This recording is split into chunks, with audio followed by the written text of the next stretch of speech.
Hello and welcome everyone to Cybercast episode 281, the Transformer and Action Figure podcast show. Today, got a really good show because we have Mark Weber with us. He's going to answer some questions about his time at Hasbro and also with the Transformer brand.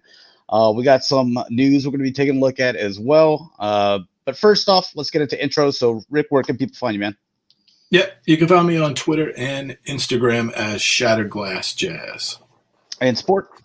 You can find me here on YouTube as Sportimus and on Instagram and Twitter as Sportimus Prime.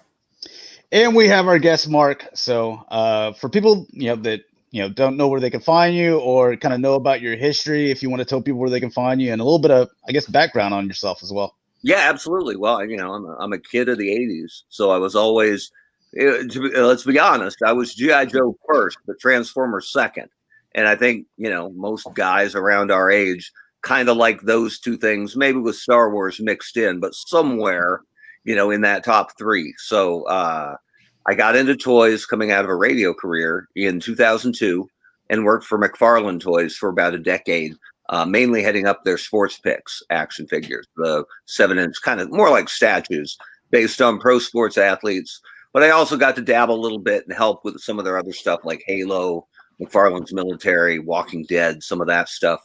Before transitioning over to Hasbro in 2012, spent 2.5 years on the Transformers brand with the title is the best part of it. I was a manager of global brand development, and that looked good on a business.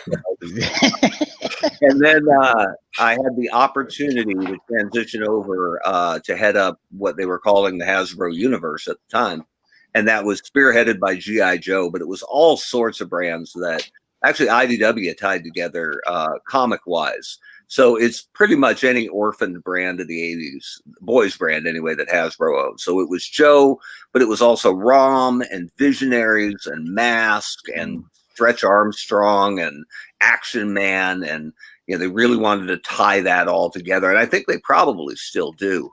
But that was the stuff I was working on at Hasbro until 2017.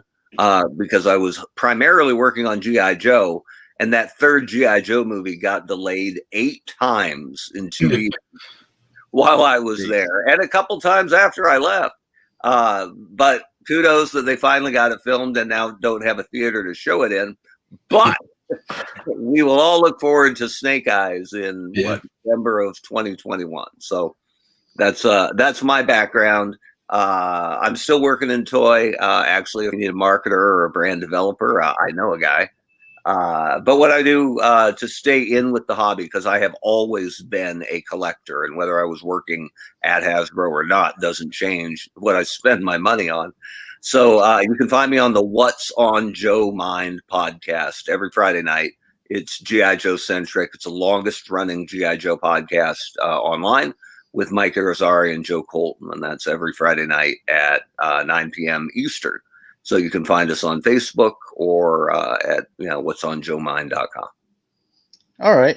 You mentioned like the combination of all those things. I remember the box set that came out and it had a Visionary in there. Yeah. Was a ROM. I forget exactly what was in there, but there was kind of an everything in there, and that was kind of, I guess, the beginning of like, all right, boys, here we go. Like we're about to get everything, and it seemed like that's kind of been a delay. We've been asking, where's the mask, for a while now. Well, it only makes sense that, Mask was Kenner's answer to G.I. Joe and Transformers dominating the boys' toy aisle in mid 80s. So they thought, we'll fuse the two. And I liked Mask. I think a lot of people did. The scale threw me as a young collector because they were so much smaller than G.I. Joe. Right. But now that Hasbro owns that trademark, I think that's the natural bridge between Joe and Transformers, right? By integrating Cybertronian tech into human vehicles that are non-sentient, you can transition them from, the green motorcycle we all had that we all got for a birthday at some point. Condor? Turned into a Condor helicopter with Hocus Pocus flying it, right? So I remember it. But yeah, I think that's a natural bridge. And that box set is one of my favorite things that was mine. I did that, and I was really proud of it, because what it really was, on top of anything, was a way to secure the trademarks for a bunch of Micronauts characters. That was another brand. Oh, that's right. That was because they really wanted. They thought, and I've been gone for 3 years almost now, but the idea was to launch the universe. It had to be Joe first, because G.I. Joe was the only one of those brands with previous theatrical success. So Joe was going to be the tip of the spear, but Micronauts was going to be second. And so they really wanted to lock up those important trademarks. And if you haven't made a product for them, they're out there for grabbing, right? Ask Bobby Valla, who great example. Bobby is a really good friend of mine, and he nabbed Steel Brigade because it's a G.I. Joe trademark that they hadn't made product for in ages, so the trademark had lagged. You can't protect every name, right? It costs money to protect all 500 or whatever G.I. Joe characters. So Steel Brigade was available. Bobby trademarked it. Now he's making a figure of it. So it's his. He owns it now. He maybe didn't create it, but he bought it. He has it. He did the red tape work. So with a lot of with Micronauts on the horizon, the very close horizon, they wanted to lock up the names they had to have, right? Like a Croyer and Baron Karza, and that kind of stuff. So that was my way to get something out, sold in the marketplace, even if it's just San Diego Comic-Con, that would allow Hasbro to re-up those trademarks in preparation for actual entertainment and product.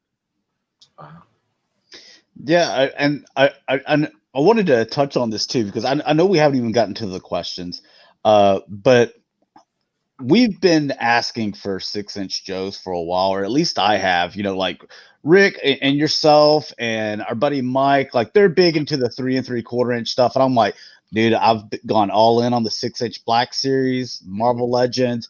All my stuff is 6-inch. I want my Joes to be 6-inch and start from the beginning, because I don't want to do any of this backtracking. I want to start from the beginning, and then I can collect it and build it all. And now we're getting. Wish we could get more of it, but there seems to be sellout. There for some reason that they're not making enough or something. But even with you brought up Mask. Even if I don't get the vehicles, just like Star Wars, so it was tons of vehicles, but I feel like it would be very expensive to do the vehicles, and they would be very large, no matter which scale they would be at. Even if they were at that little 4-inch or what is it, like 2.5-inch scale, like the stuff to be able to do, it would just cost so much money, with today's prices. So I wouldn't mind just getting the Mask figures at 6-inch and just. Hey, I got the figures. And if you release like a little Condor or what was the purple Switchblade? The Piranha. You talk about the Piranha. They had the little sidecar that would turn into a submarine. Like little vehicles like that they've done with the 6-inch Black Series. Like I would like that, but I don't expect to get any of the big stuff.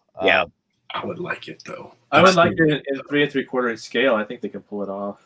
I'm looking at my shelf and I'm thinking these could be updated and would be out of this world. Right. Yeah.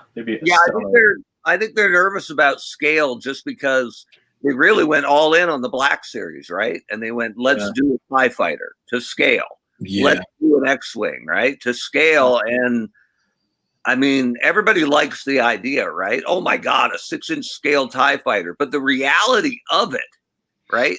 If you're a toy guy like the four of us are, you're going to have to dedicate a whole chunk of that room to that. Or even boxed 6-inch TIE Fighter. Or if you're just a casual fan, you might think, yeah, that'd be cool. But when you see it, I mean, like, good Lord. It's a coffee monster, right? Like, I've got 2 of them, and I'm like, when I look at them, I'm like, you could set these on the ground and buy a glass to go on it and use them as like coffee stands or whatever, the end tables. End table, they're that big. Yeah. And as a fan, did you ever look at a TIE Fighter on screen and go, God, man, that's a beefy vehicle, right? No. No, they come apart so easy. They all get blown up. You ever seen a TIE fighter take a hit and keep going? Nope. No. Blown away. The original had wings that detached, right? Yeah. They're supposed to blow up. So I think that's the reality of vehicles at the 6-inch scale is really daunting. But I think it was encouraging for Joe collectors that they dipped their toe in with the Baroness figure last year, right? It came with a motorcycle. So for $40. And so, it didn't sell because of the motorcycle, right? That Baroness figure was right, exactly. And she's top 10 all time for Joe characters. So, and for my money, the best classified figure they've made yet. So, but it showed the vehicle sold. So for barely dipping their toe in the water, there are some smaller Joe vehicles that resonate. The Ram motorcycle, the Trouble Bubble, that would be a good one. The Fang. The Fang. The Chameleon. I want that Chameleon swamp. Or the winner. I think the winner is Serpentor with his air chariot. Yeah, right. For $50 in a box, no problem. I'd get that. Even if you're talking one step up, if you're talking Vamp or His Tank, you're probably looking at something on Hasbro Pulse or HasLab. Because a legit 6-inch scale Vamp has got to be what, $120?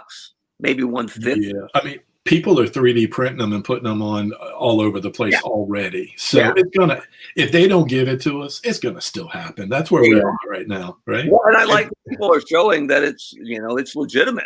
Of course, it looks great, but churning those out is going to be a bit of a it is like we say like, man, I really want that because like you got getting your big Sentinels and your TIE fighters and Razor Crest and Razor Crest, all these big things. And see, we say like, 6-inch Millennium Falcon and Night Raven, but then again at the same time it's like, dude, I have a huge collection room and like I don't know where this is gonna go. I just got the Snake Mountain over there. That thing's 4 foot long, and I don't know where the stuff is gonna go at. Where's my 6-inch USS Flag? Right, that's the one. The enthusiastic, the really hyped Joe fans are like, "What is 6-inch scale flag?" And I'm like, "Brother, you're lucky you got a 4-inch scale flag." Yeah. Sure, that was yourself. So I finally got a flag. My wife got it for me for my first Father's Day, and she just said, "I'll bankroll it. You find it," because she didn't want to buy one that wasn't right or not. Wow.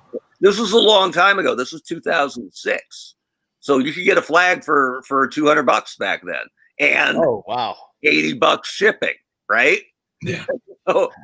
So we ended up getting a flag, and I was going to put it up in the old house, up high. We had niches, really high ceilings. I was going to put a legit U.S. flag as the backdrop, and then the absolute 7-foot beast in front of it. And I actually researched. I said, I know it's not to scale, because you can fit 3 Sky Strikers nose to tail on the deck of the flag. Yeah. And so I looked it up, and I said, on a real Nimitz class aircraft carrier, how many F-14 Tomcats could you fit on it nose to tail? Guess how many? A lot more than 3. 73. Yeah. Yeah. So what the sales guys at Hasbro called the coffee table is like 1/24th scale to the real thing. Yeah. So whatever. Need like an acre of land just to hold that. Yeah. Right? Like people say they want it, right? But how are you going to keep it from getting rained on? Right? Well, I forget what isn't big enough. Well, I forget what we were talking about. It wasn't a flag, but it was like, we just started saying stupid stuff like or the 6-inch scale like Death Star. I'm like, dude, you'd have to buy land and you would just live in that as your house. And, like you still wouldn't be able to find every room. Right. You know what they could do, and what suddenly became a lot more realistic, 6-inch scale Razor Crest, right? Comes in powdered form, right? Yeah, in a baggie. Yeah, It just comes with the ball handle. Ball, yeah, that's it. Yeah, an spear, axe. right? A You spear, didn't need the Beskar spear, yeah. and then just wood shavings. Yeah. All right. Well, we're gonna dive into some of these questions. Rick, why don't you start off with the first one? I believe this one was actually even yours too. Some of them I modified a little bit, guys. So Yeah. So I'll preface this. I think that when you were there, I want to say there's a few characters from the Japanese Transformers stuff, like maybe like Overlord. I think he was in the queue at least when you were still there. Because I remember being at BotCon and asking, and I think you hinted like it's on the way kind of thing.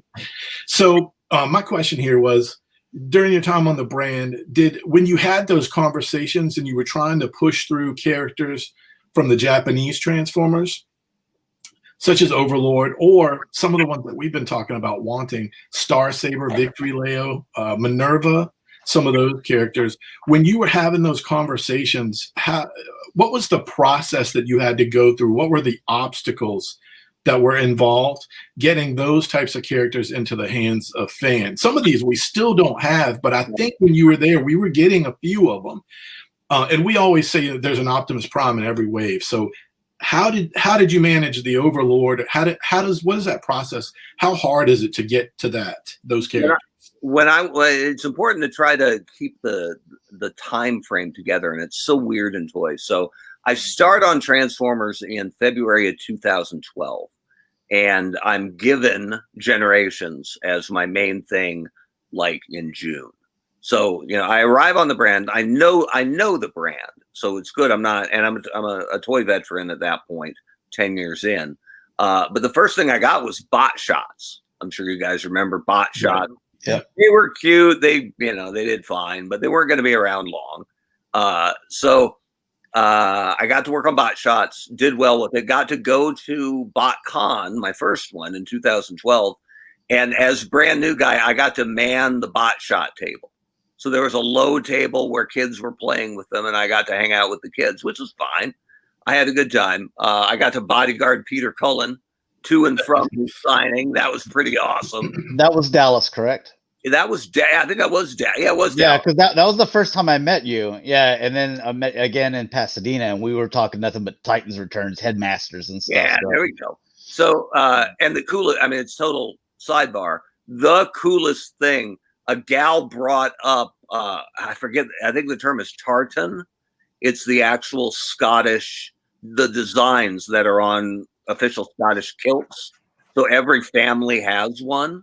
So she had researched Peter Cullen's actually family tartan from Scotland and brought him a scarf of the right one. And wow. It was ridiculous. It was so good. And he was so touched. And she was bawling her eyes out. And everybody around her was bawling their eyes out. Yeah. And I took with my phone, I just took a photo because she was there by herself. She had nothing other than obviously the moment, right? But she had no takeaway from the moment. And so I took a photo and sent that to her with her permission, obviously. So that was cool. And Cullen was great because you had to have like a wristband to get an autograph. But when there was nobody ready with stuff, he was just sitting there with fans imploring him to come over to the do not cross line. And he would come like 4 times. He came over and faked a handshake with me to then do the swim move and push me by and run and sign autographs for people. So I got to be Optimus's stooge on my first BotCon. Yeah. Not bad. So anyway, so I got the Generations line right when they were introducing Voyager scale for the first time. So that was the Grimlock with the light up mouth and that kind of stuff. But that was stuff I had nothing to do with, right? Like I didn't shepherd that. That was worked on by people before me. The first stuff that I actually worked on was the Thrilling 30. And a lot of those were already set up before I inherited the brand. And so, long story long, if I was going to do any of the Japanese resonant characters, that would have been the time to do it. Because we really wanted the Thrilling 30 to be a celebration of all 30 years. But I was kind of new to the brand, and as it was explained to me at the time, because Takara retains their sales, the Transformer sales in Japan as part of the overall agreement, Hasbro kind of stays away from the Japanese characters a little bit. I don't think it's anything iron that they cannot do, but it's almost like a gentleman's agreement. Like, that's the stuff that's going to resonate in Japan. And some of it is just good business, right? It's going to resonate more in Japan, and that's the place they can't sell it. So it'd be like doing Canadian Olympic hockey legends to only sell in the U.S. Right? I'd buy a Gretzky. Sure, I wouldn't buy a Crosby, but you really want to swim in that water when the number one market for it is denied to you. So I didn't push for any Japanese characters in the Thrilling 30 because some of that line was already established, and I really had some other stuff I wanted to fill in that I thought would be completely resonant here in the U.S. And I didn't want to take a risk on anything in my very first year of product. But the trick of that is I'm helping plan it, but it's not going to come out for like a year and a half, right? Because you're working so far forward. And that's what was kind of funny to me was the thing I'm proudest of, and I think we'll talk about it later, is Combiner Wars, because that was 100% me. Not I didn't do it all, but I was involved from the very gestation of the idea. So that was the one that no part of it didn't have my ear on or thumbprint on somewhere. So that's the one I'm really, really proud of. But I was off the brand before it even hit stores, right? So some other Yahoo came after me and looked at the great sales numbers, and was like, I'm killing it. Really? That's usually the way it goes. That's the way it goes, yes. Look at my son. He's brilliant. Well, kind of mine. But the one thing that was really nice that I really enjoyed, because I love going to fan fests and I love talking to fans. And if you've met me, like Hex has, I think I'm pretty engaging. And I like to listen because I'm a fan too. And there's such a limited interaction back and forth that I think it's incumbent on Hasbro and companies in general to maximize that opportunity. So after I was on Joe, it was still in the same basic umbrella of brands. We all reported to the same vice president. And they asked me to go to BotCon 2 more years. The last 2 BotCons I was at, even though I wasn't on the brand anymore.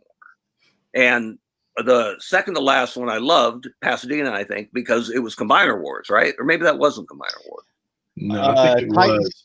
Or maybe it was, but they were showing in the display cases Titan Returns, and I think, like, I remember our conversation was Thrilling 30.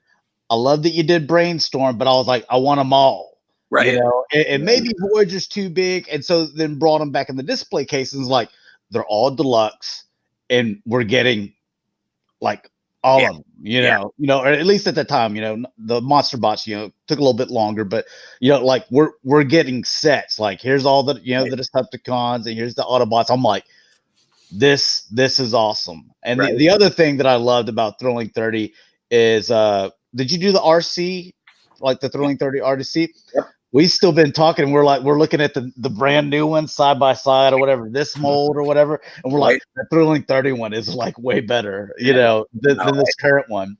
Well, they just hadn't done her in ages, right? And the Chromia being the motorcycle, I look at that one, I'm like, that one's awesome. That new like Cybertronian box or whatever, I'm like, I don't like that one. Yeah, that the one they got 6 fembots out of. Yeah, I'm like you're finally giving us all these fembots, and I'm like, I like these other molds better.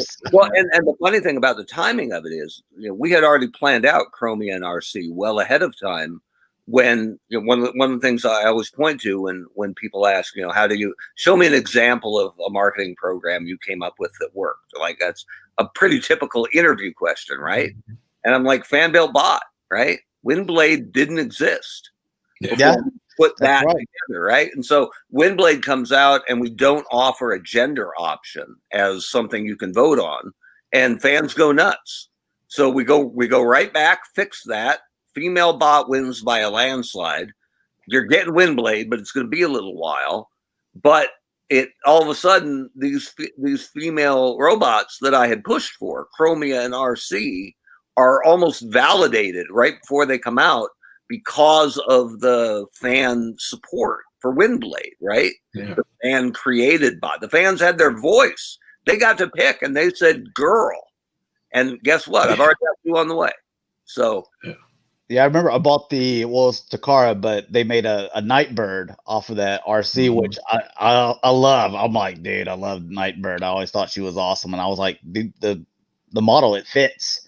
So like, there's a lot of good stuff. I think was it a Arachnid as well that was in there? Yeah, I think Arachnid came out. I'm not sure if I had anything to do with her.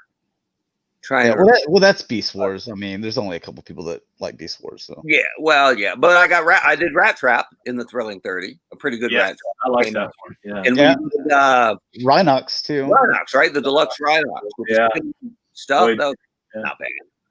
So I'm not, and I don't know where you guys fall on this, although I get a sense of it. I was not a Beast Wars guy because that was when I was in college, right?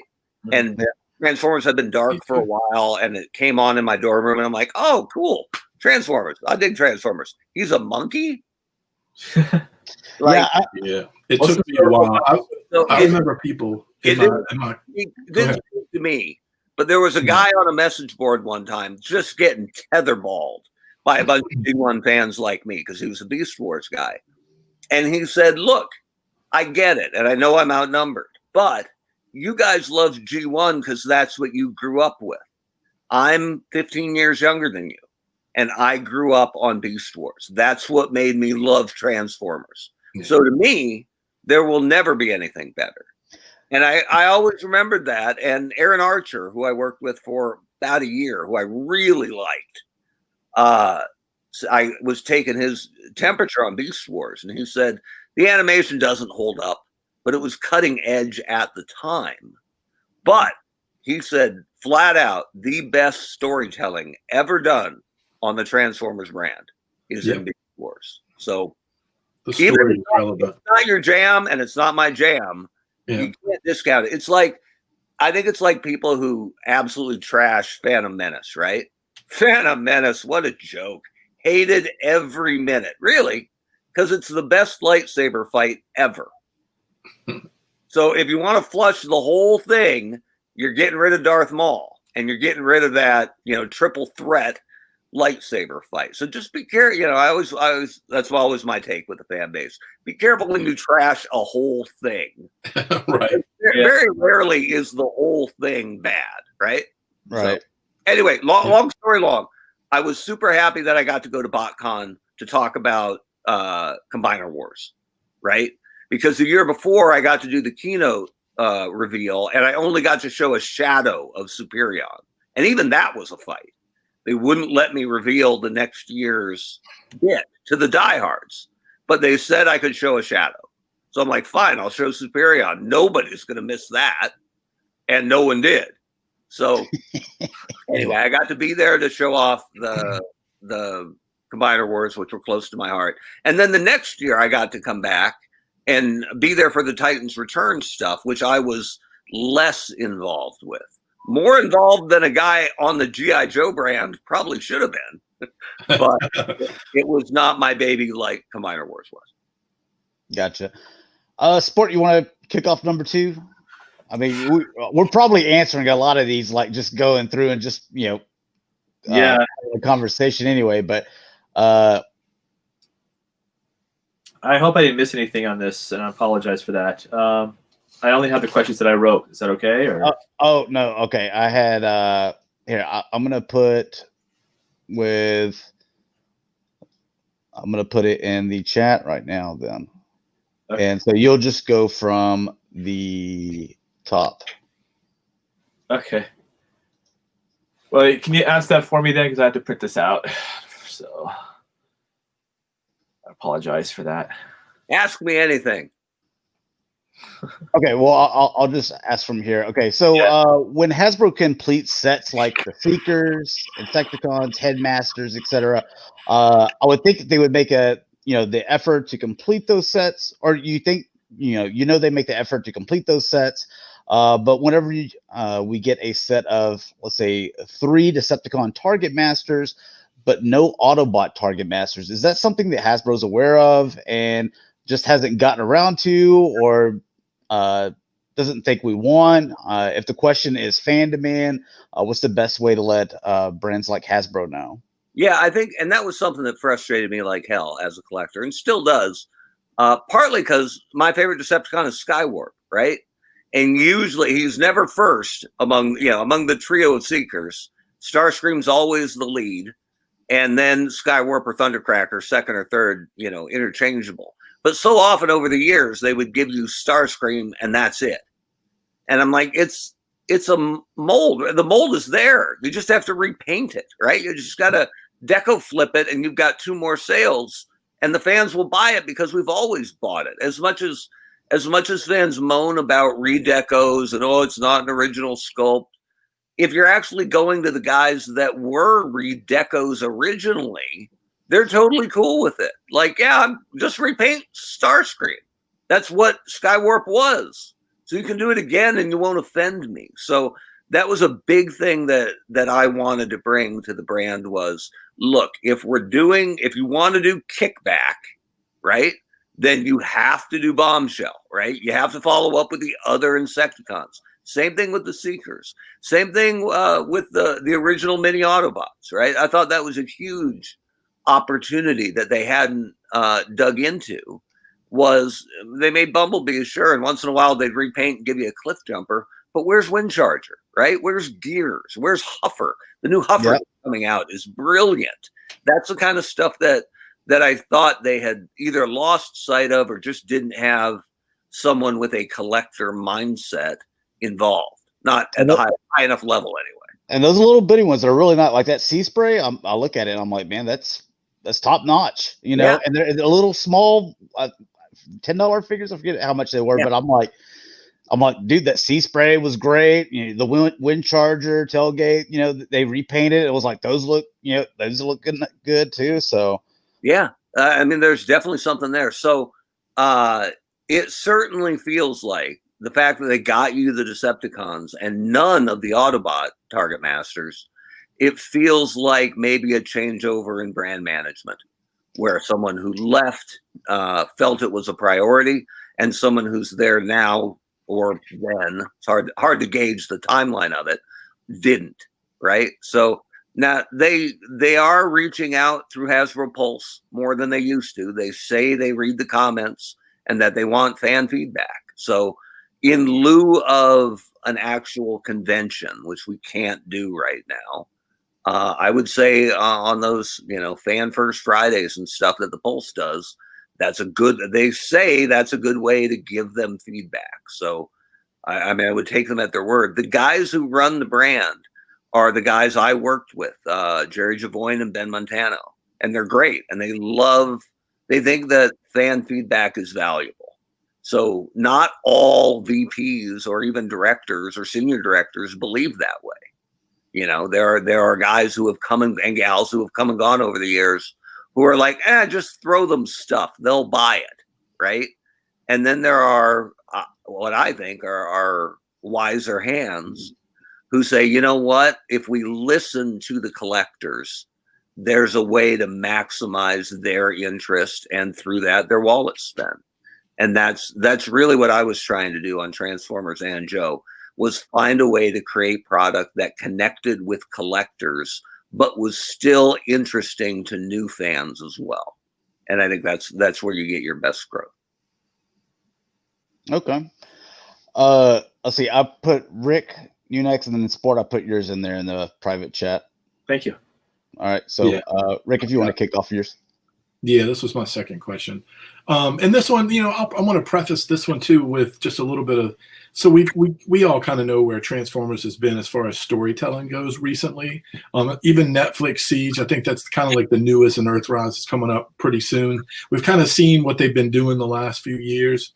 So my question is, with Star Wars getting so many shows now outside of the big screen, and shows that are just killing it, do you think something similar could happen for Transformers, where we're getting a bigger, more quality animation and just a bigger feel, something that's almost live action, but on a streaming service? And just wanted to kind of hear, since you were with the brand, and this deals with a lot of branding and marketing, it kind of starts with the media. At least at Hasbro, it seems like that's the thing. It starts with the media, whether it's DreamWorks or Paramount making G.I. Joe films, and then maybe turning it into figures. Seems like media kind of is the thing over there. So with the storytelling that's been happening recently, what do you think Hasbro needs to do to kind of step it up or keep Transformers relevant? Something like what Star Wars has kind of done. Star Wars kind of made some, I guess, missteps, some people feel. And, they've kind of started to clear that out. And it seems like the vibe is so good. What do you think Transformers could do for that type of storytelling? And I think they're probably already working on it, right? We just don't know, because the head time for animation or for entertainment is as much as toy, if not more. But the good news, and a reason for optimism, not to be coy, is that Jerry Javoine, who's in charge of Transformers and of the overall, he's the VP. He's the guy who set up kind of a stair step of entertainment and product for Transformers when I was there. Because when I arrived, it was Transformers Prime, and it was good, but it was way too dark for kids, right? Yeah, I tried to watch good stories. Yeah, good stories. I loved it. Well, yeah, but I tried to watch it with my 5-year-old at the time as his intro to Transformers, and the cool red car that he liked got speared and turned into a zombie in episode 1. Yeah. Right? Poor Cliff Jumper. Yeah. So, as much as we all liked it, and I'm not down on adult fans because I'm an adult fan, but we're in, right? That's not for us, not a kid's cartoon on Nickelodeon or wherever it happened to be, or the hub, if you happen to be able to get the hub. Oh. But that's where the entertainment needs to be, and that's what Jerry got done by getting Rescue Bots in, right? Like, I don't know that I ever thoroughly enjoyed an episode of Rescue Bots, but it wasn't for me, right? It's for the kid just getting started, and I don't need any of those toys that transform in 4 steps, but the 4-year-old does, right? So you get them started, and then you graduate them, and then you get them up to a more adult, like what they're doing with Siege on Netflix. That's great. And then you pretty much lose kids when they get to be about 12-ish. Most of your audience gets interested in sports and girls and whatever. But that's when you give them video games, because they all like video games, right? And they may not think about it as maybe not us, because we're toy guys. But most 6th graders wouldn't be caught dead with an Optimus Prime toy in their locker, right? Could you imagine how much you'd get made fun of at school for carrying Bumblebee around? But you can play the app on your phone and no one's judging you. You can play a console game and no one's judging you. So there's that interim spot where you keep them hooked with electronics. You can still be a Transformers fan. We just have something different for you. You can that's where, Fall of Cybertron and War for Cybertron dropped in really nicely to keep the kids around. And then once you're out, once you're in college, you get a job, you got a little money, more than you've had before. And then you can start buying stuff. And that's when you maybe get back in. And when you have the movies too, right? You can go see the movie and it doesn't make you a nerd. So there's a nice stair step for entertainment where you can go with it. And then, product wise, you graduate college, get a job. Now you're talking masterpiece, right? Because you got a little money. So I just think there's a nice stair step to both product and entertainment. And done right, you're offering something, both entertainment and product, for every age of fan. So, yeah, I think they also had that Bumblebee or RID in there that was kind of like in between the Rescue Bots and Prime as well, which I try to give that a watch. I'm like, it's not too bad, you know, but I could see where like that would be the next step, you know, Rescue Bots, then RID, and then Prime, you know. So yeah, nobody should like everything, right? Yeah, right. Both product or entertainment. If you're doing your job as a marketer or a brand steward, you're making it different enough to appeal to those different demographics.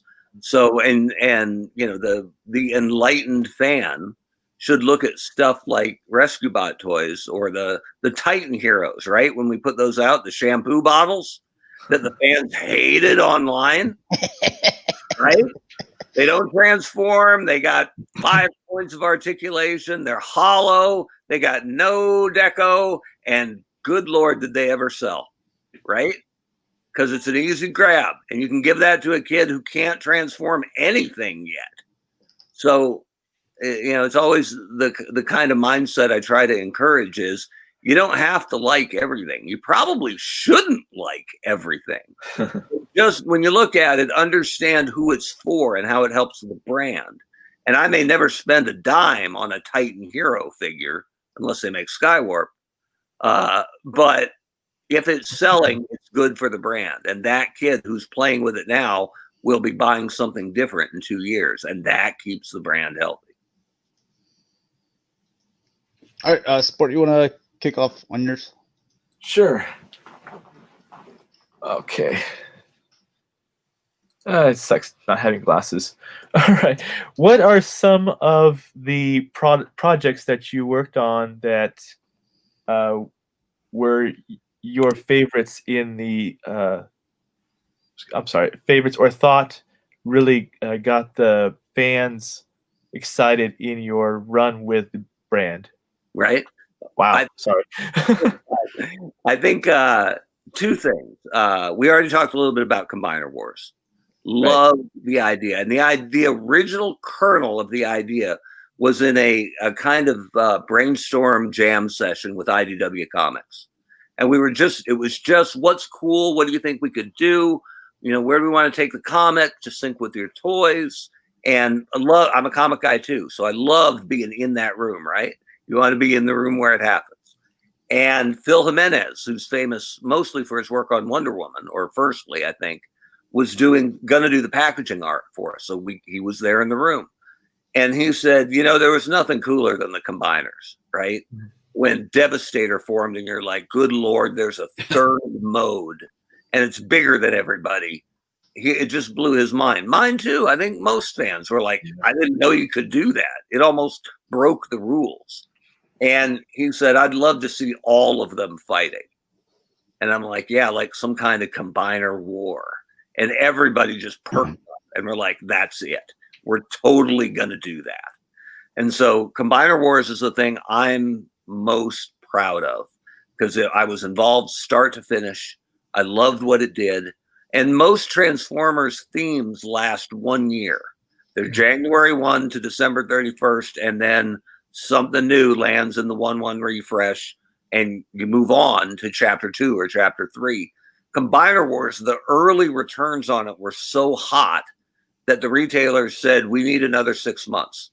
You can't kill it at New Year's. We got to have still doing it. Right? Got to have it till next June. And I'm like, cool, we can make that happen. So that's why if you look at how that line came out, it's everybody you really had to have, you know, that could feasibly be done with the tooling we were doing, right? Like we couldn't have got to Predaking because there wasn't enough tooling budget to do that unique a sculpt. So they were all, you know, mechanical kinds of things. But it was all the top list guys that you would have wanted by year's end. And then the next 6 months were a little more creative, right? Where we did the Optimus Maximus and the Lynx King and those things that were cool but new. And I think truly they felt a little bit tacked on because they were. if we'd known we were doing a year and a half at Jump, we would have spread out the more traditional combiners. But as we started, we went, I only got a year. So who do I have to have? I got to have Devastator, got to have Superion, got to have Bruticus, got to have Defensor, got to have Menasor. Those are the guys. Got to have them. And so I got them all out in 1 year. But then we had 6 extra months to fill. So I don't recall a time before or after where the retailers said it's too hot, you can't stop making it. So I was really proud of how Combiner Wars ran. So that was one. And it's almost unknown because why would anybody know? But when I inherited Generations, we had Deluxe and we were just debuting Voyager. And then the next year we had the Legends class, the little $10 guys. And that was Optimus, Bumblebee, Starscream, Megatron. And they came with little sidekicks, Roller and Chop and a couple other guys. And they didn't do that well. People were surprised that they had picked pretty much the 4 guys you would pick to lead a line. And they didn't sell that well. And at the same time, Metroplex was coming out in partnership with the video game, with Fall of Cybertron. And the only plan for that was we're just going to do Metroplex and then we're done because $150 is a lot to pay for a toy. And part of my internal pitch was the Legends class is important because it's the entry-level SKU. It's the lowest priced generation item. So my pitch was, I think you've done it wrong. I don't think people want little Optimus, and I don't think we want people buying down and only spending $10 to get Optimus. I think that's your spot for B-level characters and characters that are smaller in scale, right? Bumblebee is fine there. Cliffjumper's even better, right? That's where Huffer goes. That's where Gears goes. That's where, if you want to do it, Insecticons go, because you can make them small and they don't look weird. And the same way with the Titan. I said, if you, assuming Metroplex sells, and he did, I don't think you want to close that gate because there are a handful of great big characters that look weird if you release them smaller. So if Metroplex sells, I'm pretty sure Omega Supreme will sell.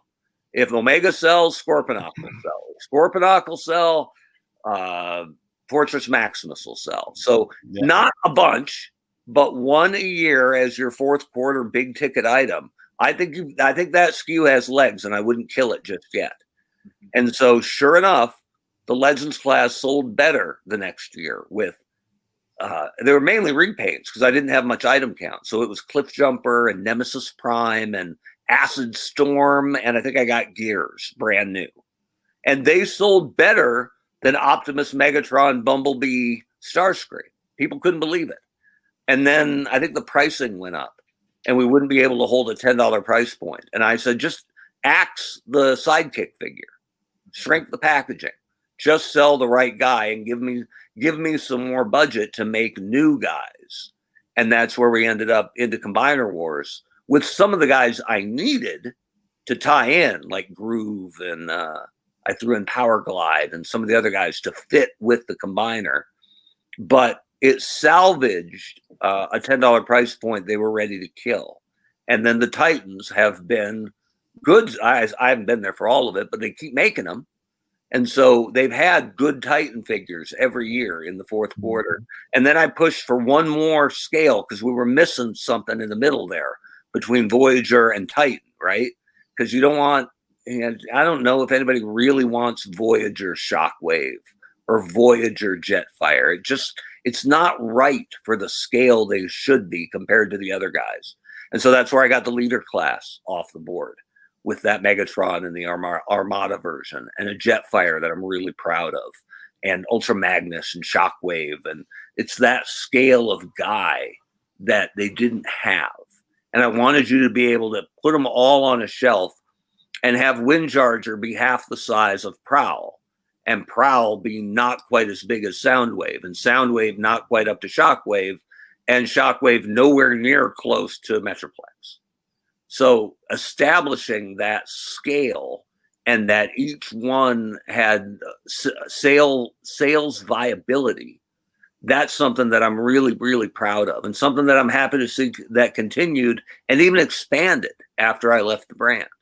So I'm really proud of that kind of skeleton of SKU sizing that I put a lot of work into. Yeah, like you said, with the $10 brand, like Rick and I, we loved the MicroMasters. Had them as a kid. You know, whenever we went and traveled, went on these big road trips, it's like, oh, I can take a couple Transformers, or I can take like 20 MicroMasters. Like, dude, I'm going with the 20 MicroMasters. You know, easy to transform to. Ate those up, love them. They go great with, you know, like your Titans, but also they even went even a smaller scale with the just Target Masters. And I'm like, well, I'll just buy all the little individual Target Masters, you know.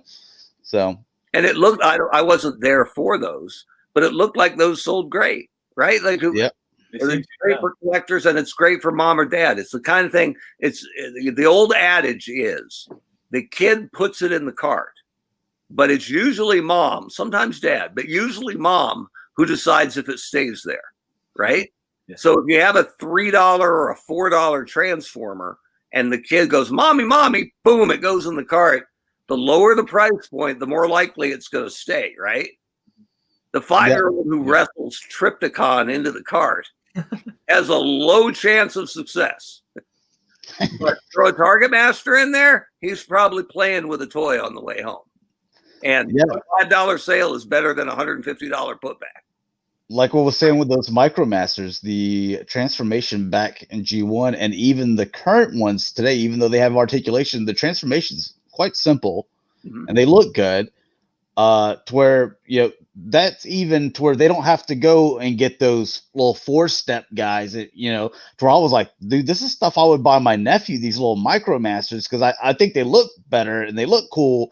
They're a little bit more grown up, but still the transformation is it's about 4 steps still. Yeah. You know, pull out the legs, pull out the arms, and he's done. There you go. You know, so like I think it's a great entry level Transformer without being, you know, for kids. It's for, you know, a kind of the adult collector, but it's still an entry level where, you know, you can be, you know, they can eventually get better and better as well. And if you make them cool enough or resident enough names, then your diehard collectors or grown-up kids still want them, right? So you're hitting both, you know, ends of the field there, and I think that's where the big win is, right? You can make stuff that's totally kid-focused, and you can make stuff that's, you know, like Masterpiece, that's totally adult, that a kid would break the first attempt.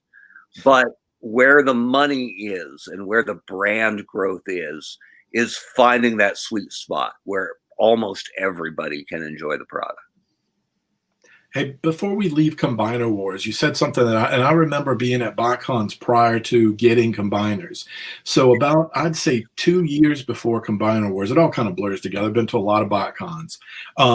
We were told flat out, the fans were told flat out that we weren't going to get Combiners. The question had been asked many times. There was a flat out no. It wasn't like a maybe. It was just flat out no. A lot of it, I think, had to do with budget when we went a little bit deeper. Sometimes you go a little bit deeper at a BotCon to get a little more, you know, what's kind of going on behind the scenes. But I remember at the time, the third-party market was kind of happening, and they were doing all kinds of combiners across the board. So there's this whole market of higher-end combiners out there. And then when you came on, it sounds like you ended up in a meeting with the comic folks at IDW, and they had some good comics going on at the More Than Meets the Eye was probably going on at that time.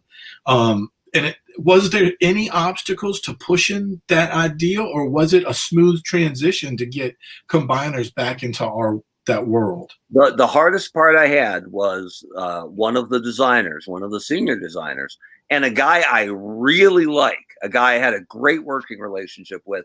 And marketing and design are frequently cats and dogs, but I always got along with my designers, and we had a really good crew. And this guy, when I did the initial pitch, I said, we just got to get back to combiners. He said, you can't do it, Webb. And I'm like, really? And he said, they had just done, remember the first foray back into it was the War for Cybertron, Bruticus. that they tried to make out of 6 deluxes, right? And it was rickety as hell, and it fell apart, and it didn't look very good, and it was just, they had very sour taste, right? And they doubled down on it, right? Repainted them sort of as the Wreckers, and a combiner that never really existed, and in my opinion, wasted a Wreckers opportunity that's still out there waiting to be done. So anyway, they told me flat out, mechanically cannot be done, because to do it traditionally, the deluxe limbs won't hold up a Voyager torso. Just physically isn't possible. And I was really torn, because this was one of my favorite designers, and I didn't believe him for a second. I didn't believe that couldn't be accomplished. Right. And so it was actually an engineering hurdle to get over. And what they did was they came up with a unique and patented it quick. The connector joint was brand new. We hadn't had anything like that before. And so the designer may have been right. He may have been hearkening back to the original combiners, not Devastator, but the Scramble City kind of guys, and said, well, you can't use the head as the connector peg. That'll never work. He was probably right. But I never meant we had to be slavish to the actual physical engineering of G1 combiners. I just felt like, you know what? I don't believe that 2 deluxes can't hold up a Voyager. And then by going with a universal joint, it meant that we truly had Scramble City again, right? Any arm can become any leg. If you want to make Superion and you love Air Raid because he's the best, because he's the Black Jet, you can do all 4, right? Just get a Silverbolt and 4 Air Raids. You're good to go. Having that universal joint, it opened that door to let us do combiners. And although they haven't really embraced it outside of, I'm going to blank on her name, the fan built bot that was the female. Oh no, it was the Alita 1. Wasn't it Alita 1? Yeah, it was the middle one. Right. Yes. It was a Starscream mold. Yeah, I think we did Alita, but there was also one that was after I had left the brand that was fan built bot, build a new combiner, and it was female and it had 2 it was green. Yeah, that's right. Yeah, it was like magenta and green. Yeah, I'm blanking on it because the comments it kind of brought up when the comments. Legionardo says Victorion. Yes, Victorion. There we go. Or as I like to call her, not as good as Windblade. But hey, I wasn't one of them. But anyway, the idea was that if it's a universal joint, you could make new combiners forever, right? Just pick somebody and put it together. I was dying, never got to do it. And I'm a huge fan of brand new characters. They don't do that enough. Yeah. And I wanted the Autobot answer to Bruticus. And I was going to call him Battalion. Would have been awesome. And I would have been all, as much as the funky different colors of all the pieces work, a combiner with a uniform color scheme like Devastator is pretty, fantastic too. And I wanted to do that olive green Autobot military combiner called Battalion. And you could have done it with your aerial bot and Combaticon molds, right? Yeah. Is that brand new character? Is that really hard to do? The insight into the process is something we always question. Is that something that's kind of hard to do if there's not a comic that introduces the character or media of some sort? Creating something like a new character, like your idea, and pushing that through the system, and the way the machine is built, is that something that's just harder to do? Is that why we don't see that? I think the 2 brands I worked on, really, Joe and Transformers, are beautiful, fantastic brands because they have hundreds of characters, right? And the one guy you've never made is one that fans are dying for, right? Even if he's a D- level character, right? But you never made him, right? Who's the bounty hunter from the animation who never got made?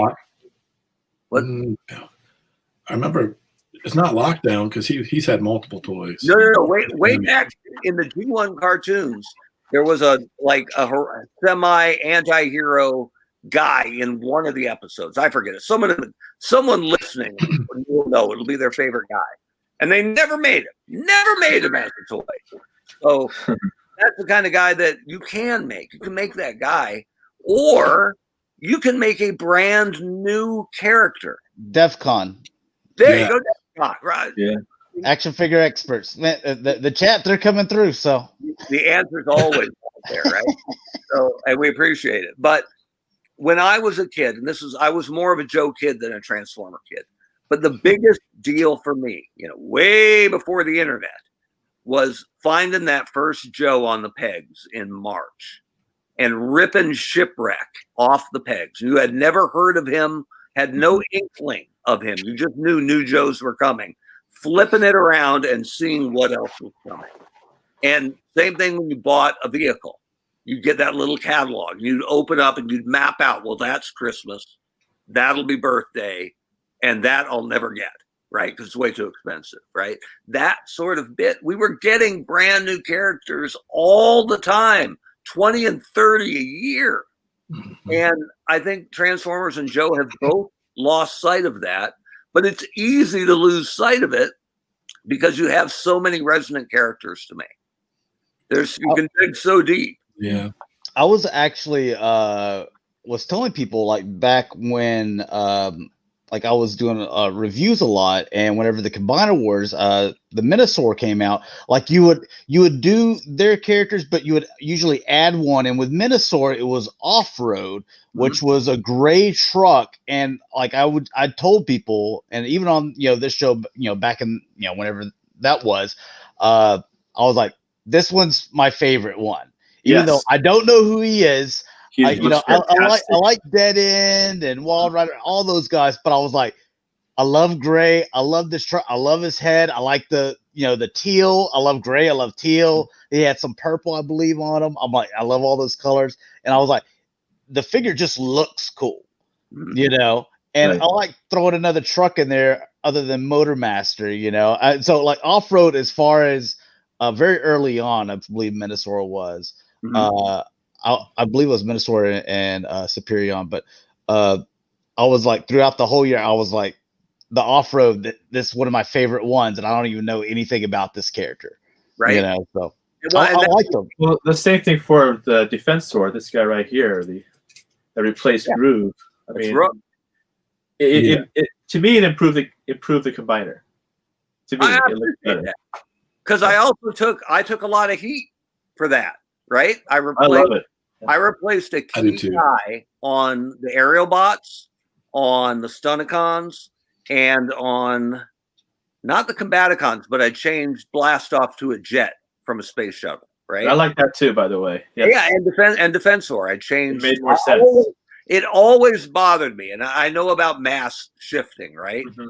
But it always bothered me that for Defensor, a motorcycle and a helicopter, right, both turned into a limb, right? Yeah, that's a problem. And part of what I built, and there's a lot of reasons I'm proud of Combiner Wars, but I didn't want to take away Groove. I didn't hate Groove. Right. I hated Groove being his motorcycle mode being the size of the helicopter. Exactly. So I wanted to give you Groove at the Legends scale that I had preserved.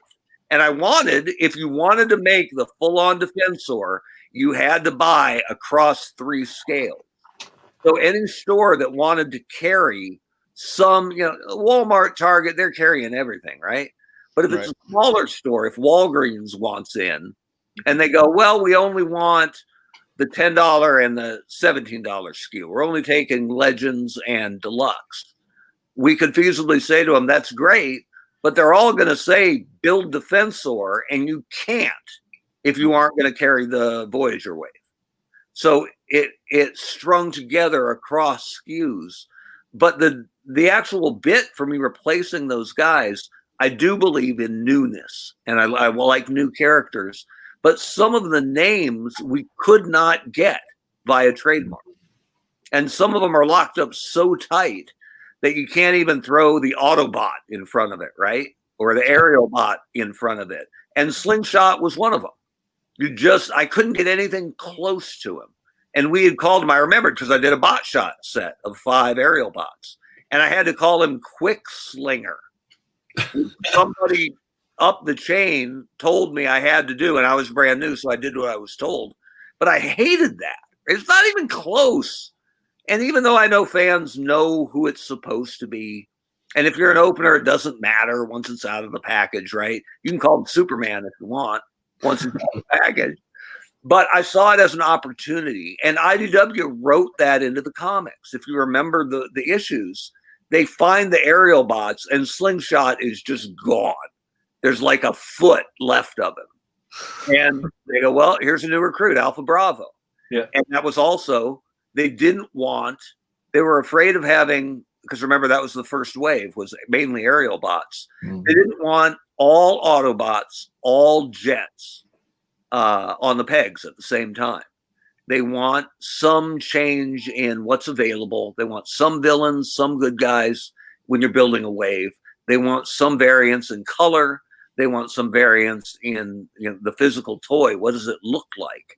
And that's why it seems weird to put out 3 Autobots and drag strip, or 3 aerial bots and drag strip. That's right. But that's what we did, because it gave us a villain in the line. It gave us a car, and not all jets as far as deluxe go. And I guarantee you the diehard collectors, and we're probably all one of them, bought all 4 and built Superion with a drag strip arm, right? Because it showcased, you wanted to build the robot, if just for a minute. It looked weird. Nobody kept it like that. But it showed what you could do with the new universal joint. Anybody can be an arm on anybody, or a leg on anybody. So it just kind of paved the way. And then the very next line is 3 Stunicons and Air Raid. So now you can make Superion proper. And then it even paved the way down the road for the Takara-led concept of, we just have to have Quick Slinger, right? We just have to have Groove big. And Takara led the way on deluxe sizes of those guys I had booted. And eventually they were available at least through online for fans in the States. So I loved all of that. And my favorite part of the whole thing, the guy, I think it's Matt Clark, who is largely responsible for the Siege series, which I really like. He's the copywriter at Hasbro. Great guy. And he let me write the bios for all the Combiner War guys that came on the attached comic. And I love bios and text specs and file cards. Yeah, I miss those. Yeah, it's such a lost market. So much. Yeah, and it's harder now because they have to make it multilingual, and it's hard to write 3 paragraphs and translate it to 7 languages. So I get it, I understand it, but I think I've always felt Hasbro had underscored the value of that spec or that file card on the back. And so to be able to do it on a comic and have 500 words for each guy, right? And I used the original text specs, right? The weapons were still the same weapons they came with. The personalities were the same, but I had more room to flex a little bit, right? Why can't Vortex be an interrogator, right? With those whirling blades, or the idea that he would go into vehicle mode, lift a guy way up and go talk, or drop. I don't care. Either way.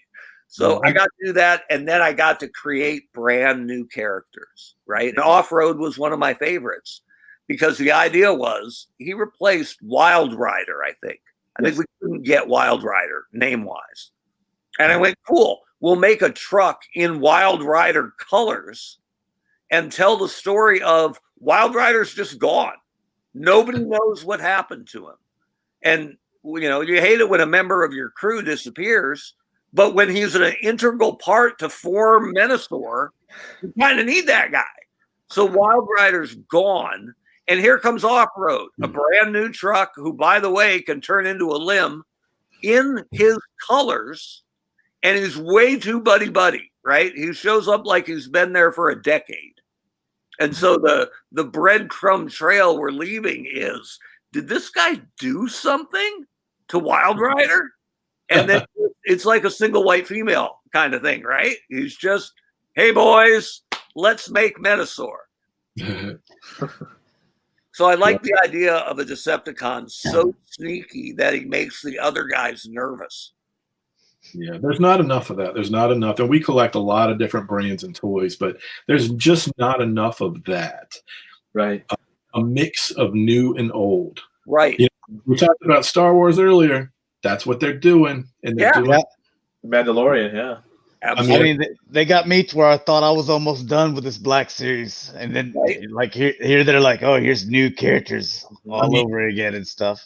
I think they lost the value of a brand new character, and you can I love the classified line, right? For Joe, 6-inch Joes are doing it right.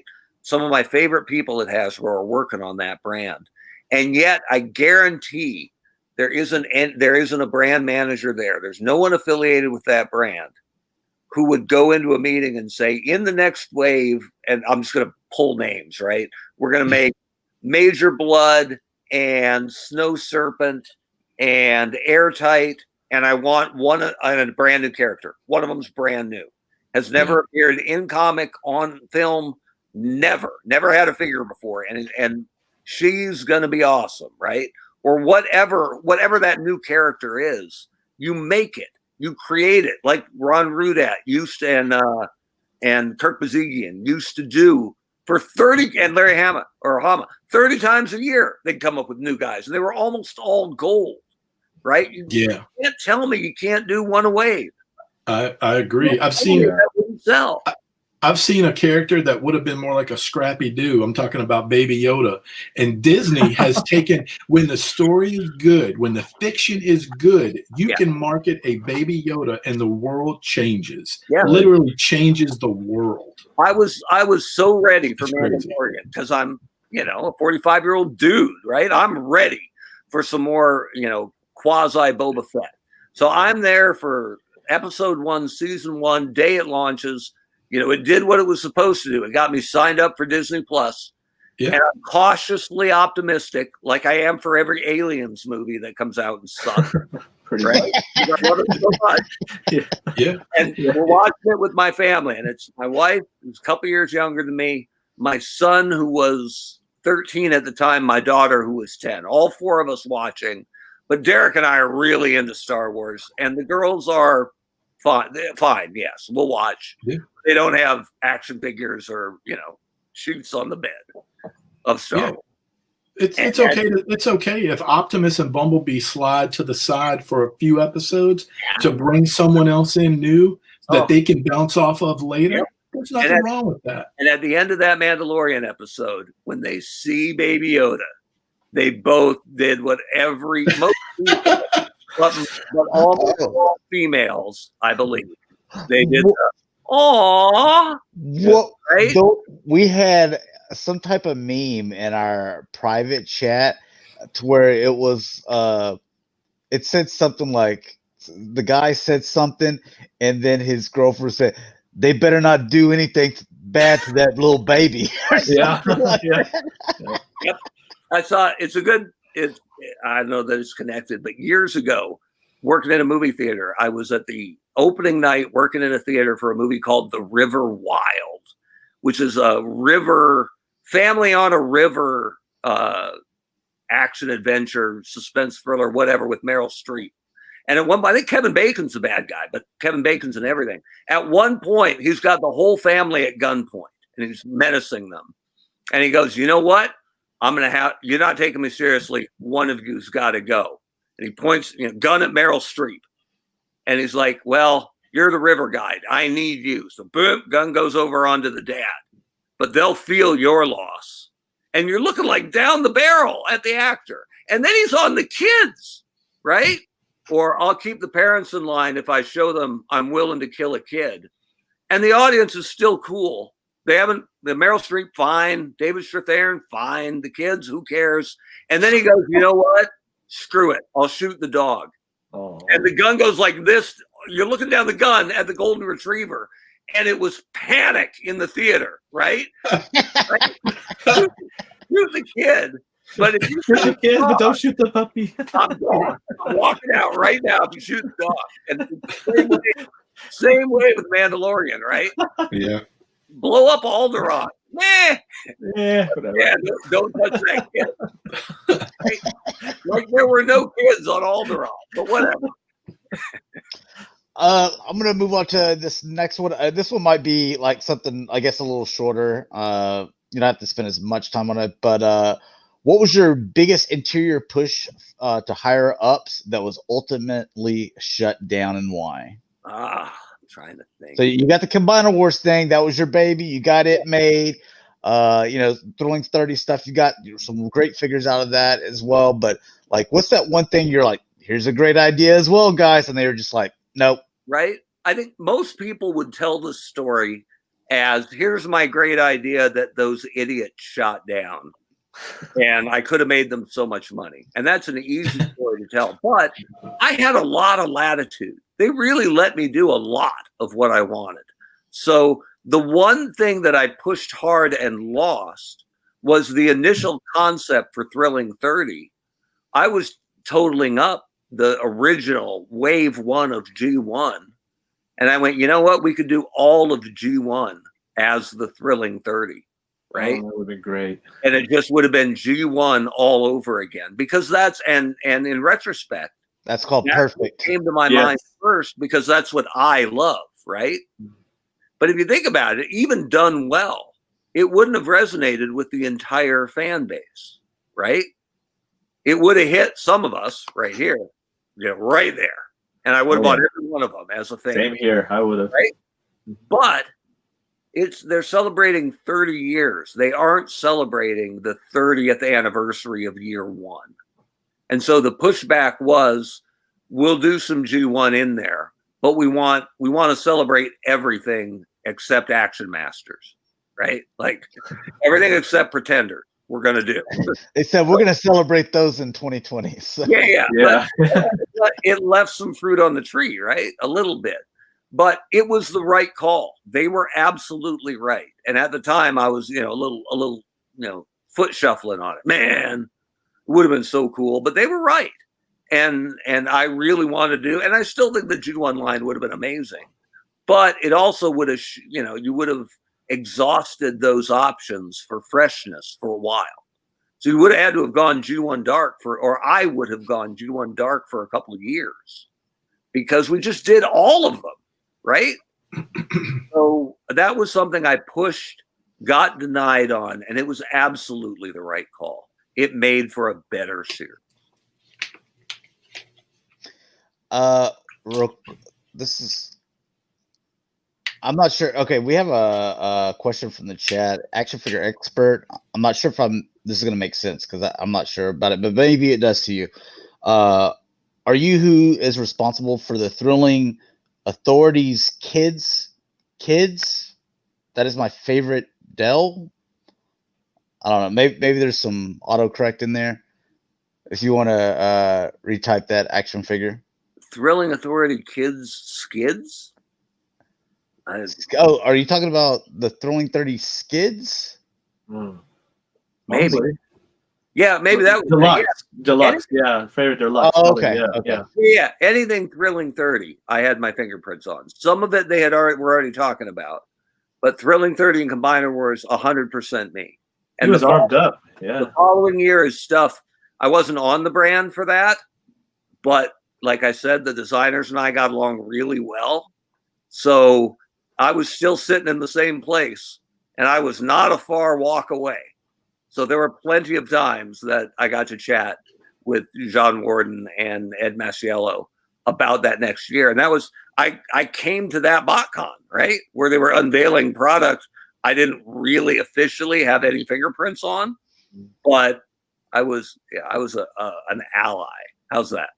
Yeah, Dallas. I mean, we also saw you, like they had a bunch of the Fall of Cybertron, figures as well. So they were really pumping up that game. They had it playing on the big screen there in the middle and everything too. I love that game, right? Like they let them do so much, and High Moon was such a good studio to work with, and doesn't like space dinosaurs? Like, come on. Yeah, They're awesome. Rick, you got the next one. I think we got 1, 2, 3, 4. Yeah, this one, I'll try to get this one right. It wasn't my question, but I'm going to try to. What did you consider to be expendable when designing a product or working within the confines of a given budget? An example would be, I guess this question is more about what would go first. Would it be hollow parts maybe you need to do on something, or like paint sacrifices, mold reuse potential? What are those things that kind of come into play?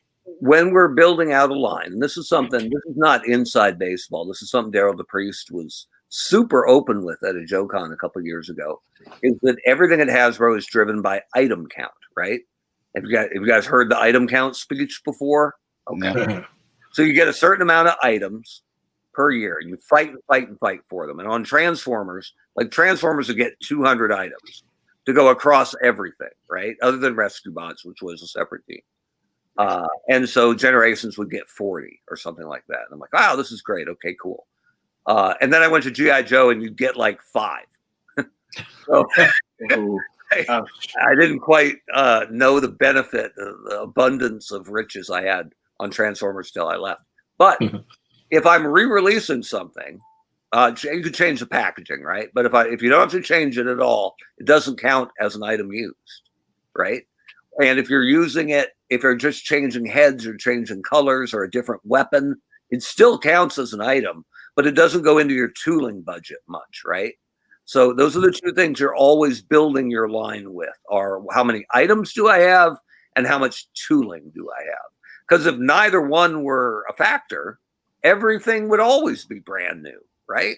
And that it's funny how fans look back and go, man, G1, then the first year, everything was new pretty much. And you're like, well, the Seekers were all the same mold. Blue Streak and Prowl were the same mold. Bumblebee, and they were all Diaclone, right? Yeah.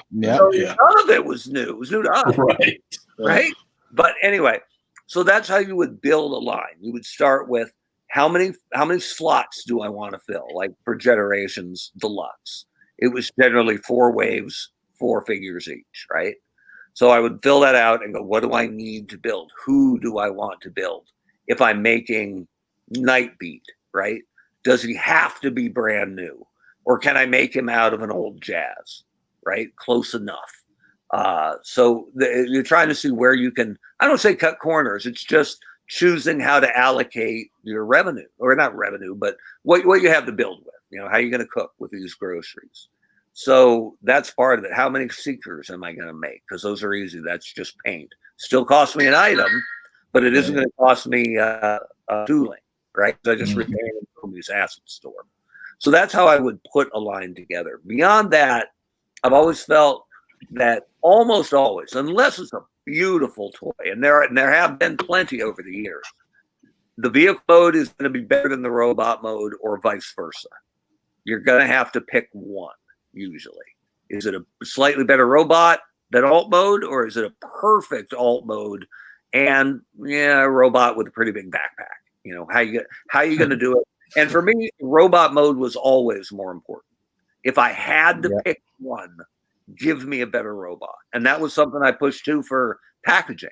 For my era, that sounds arrogant. When I was on the brand, we always packaged the guys out in robot mode. There's plenty of cars in the toy aisle, right? But we're the best robot brand ever. So show me the robot.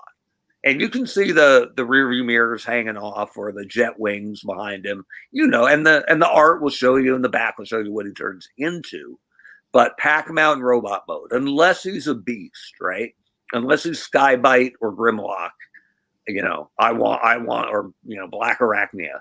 I want the robot mode. And so if I had to sacrifice one, it was always give me the better robot. And beyond that, I liked, I don't like visible hollow on a robot. If we had to do it, we tried to make it on the back so it didn't show in the packaging, the back of the thighs. And sometimes that's just, you only have a certain amount of plastic to hit the price point you need to make a profitable toy, or profitable enough that they'll greenlight it. So we all want to make masterpiece toys, right? But there are there are reasons why they cost what they cost and why deluxe don't. And so you would try to thread that needle. But for me, it was always, how does that robot look? I want a good looking robot. That's most important to me. All right, I think that actually answers like a lot of people, because that's something that all throughout the years always comes up, was, you know, like why some of the decisions were made and stuff like that. Why, like you said, everybody was expecting masterpiece level. You know, they'll sit here and be like, look at this third party over here. I'm like, yo, that third party costs $150. Right. You know, so yeah, I was like, that's a difference there. So right. Well, and there are times like I wanted to do top spin and twin twist in the those are great. Right. Those are great. But I wanted to do them in the thrilling 30, and I wouldn't have had as much tooling allocation as they got 2 years later. So sometimes you let go of a guy you really want to do. I mean, those are some of the G1 guys that had never really gotten an upgrade, right? They were dying for a new figure, but I couldn't do them. If I'd done them in Thrilling 30, they would have turned into something not quite right. And they would have had the right color and the right head, and it would have been sort of top spin. And the fans would have gone, I don't know why you bothered. Right? Now, waiting that long, you want to do it right. So sometimes holding off a figure you're dying to make is the right bit. And didn't do them in Combiner Wars because they weren't really Combiner guys anyway, even though we hedged that bet a bit. But we moved them off until we could do them right. And they're great. Love them. They're good. Those are perfect for them. Just like now they're coming out with a runabout and run amok. It's like, hey, we had to wait, but man, they're pretty boys. They're nice. Yep. And sometimes that's the hardest thing to do as a brand manager is go, you know what? Can't do it. Don't have enough budget. I think they were in the Thrilling 30 line for a while. And then I went, you know what? I'm gonna have to have half tooling on them, and I don't want to do it. And so I bumped them out. And John Warden, who I was working with most closely at that time, really wanted to do them as much as I did. And I had to tell him, yeah, I had to bump him, man. He was upset like I was, but he understood. And we always had some of the originals around, mainly for color matching, right? Because you want to make sure the Pantone is the same as the original. Yeah. And so the next day I came into work and John had put the original top spin and twin twist right in front of my keyboard, holding up little cards saying, thanks for killing us, Webb. You in 2018, Webb. Good trip, yeah. That's some good insight. I like that. That's nice. It was all a good one. It was all. I think I'm going to say that I would probably speak for majority of the Transformer fans that are adult collectors, that we would, instead of getting something now, I would prefer getting it a little bit later, if we're even talking a couple years, and get it perfect. Right. Like the Astro Train that came out a few years ago, when I looked at it, I was like, I'm not a fan of that one, you know. And we always kind of have a general rule on this show that, like, if it's a triple changer, one mode is going to suffer significantly more than the other two. Like, if you can get two good modes out of it, but like I looked at that Astro Train and I was like, I don't like that. This newest Astro Train, I'm like, all three modes look great, right? You know, and to me, that's a perfect, like, we've started saying, like, the stuff they're coming out with, these are basically like little mini masterpieces. Yeah. You know? Yeah. And one of the recent ones. Something to be really excited about that we won't see the fruits of the labor for a year probably. But the guy who ran the model shop for Transformers, the guy who painted the original prototypes, hand painted all of them, is a guy named Mark Maha. You may have met him at a BotCon. He's as Boston as it gets, right? He spells, when he texts the word water, he doesn't use an R. Right? That's how fast it is. And at a BotCon, he always went to BotCons because he knew the brand and he was good with people. He loves the brand. And somebody said, you know, I think we could do with, I forget what he said, but it was like, I wish we had more real fans on the brand. And Maha pulled his shirt up to show off the Decepticon tattoo over art. Right? Like, wow. You don't get more legit than having somebody take a needle over your heart and say, yeah, put some purple, right? I need it.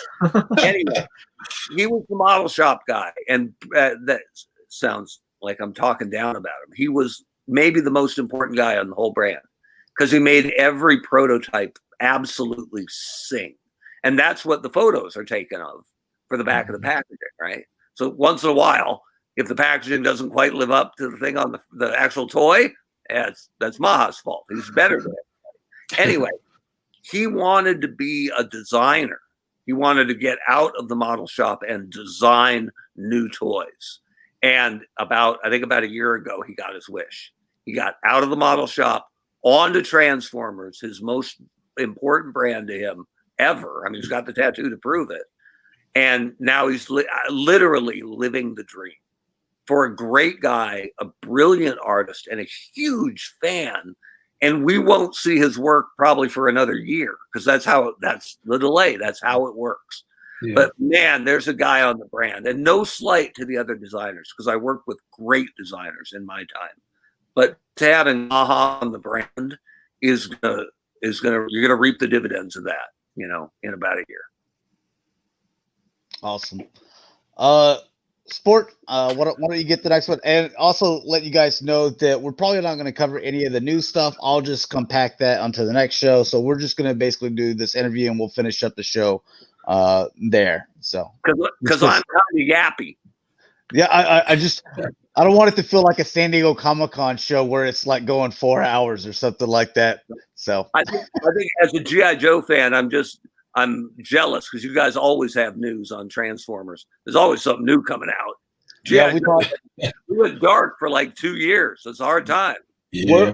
We talk a lot of Hasbro though, like Marvel Legends. We talk DC too, but we definitely talk G.I. Joe. We, like Josh said earlier. Oh yeah, we were talking about 6-inch and getting into heated battles with those guys that just are not 6-inch collectors. Although some of them I think have converted right since then.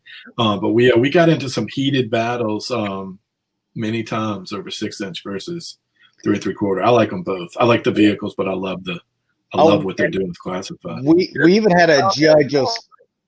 We had a G.I. Joe special show. I don't know, like a couple months ago. And some people from different G.I. Joe podcasts come on, and we just basically named every single figure ever made, and we put them in. I forget year by year. We went year by year, and everybody put it in a gotta have it right now, or I can wait, or it's like I don't even need it, and we just put them in 3 categories. And so I was like, Hasbro, just watch this, give us the stuff and the order we need. So one of the first things I did on the Joe brand was go through yojo.com and pull and make a database of how many different figures are there.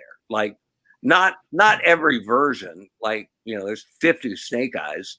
But for individual guys, Snake Eyes gets 1, Cobra Commander gets 1. There was like 540 characters.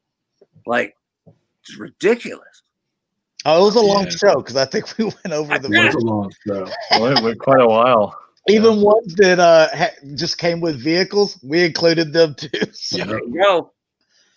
So, all right, Sport, go ahead, get your question there. Okay, so how important was fan reaction and interaction with the brand team in the office, quote unquote?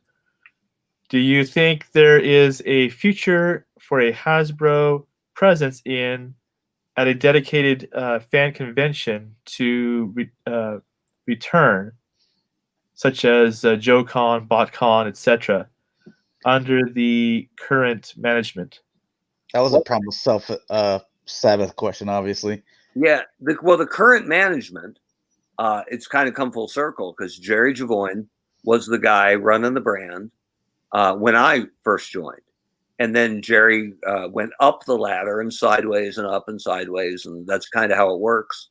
But Jerry's been promoted a couple times because he's great. And Ben Montano took over, and Ben's great too. But now the guy above Ben got moved, I don't say got moved because a lot of times it's voluntary, but he went over to Nerf and Jerry came back on Transformers. Now as the boss of the position he used to be a couple of years ago. So you've got really good synergy there from the time anyway when I was there from 2012 to 2014. And they absolutely believed in the fan opinion. They wanted that fan feedback. They felt interaction from the team with the dedicated collectors was important. Ben Montano's the guy who sent me to 2 BotCons after I wasn't on the brand anymore, because he knew I was, I say valuable, it sounds really arrogant.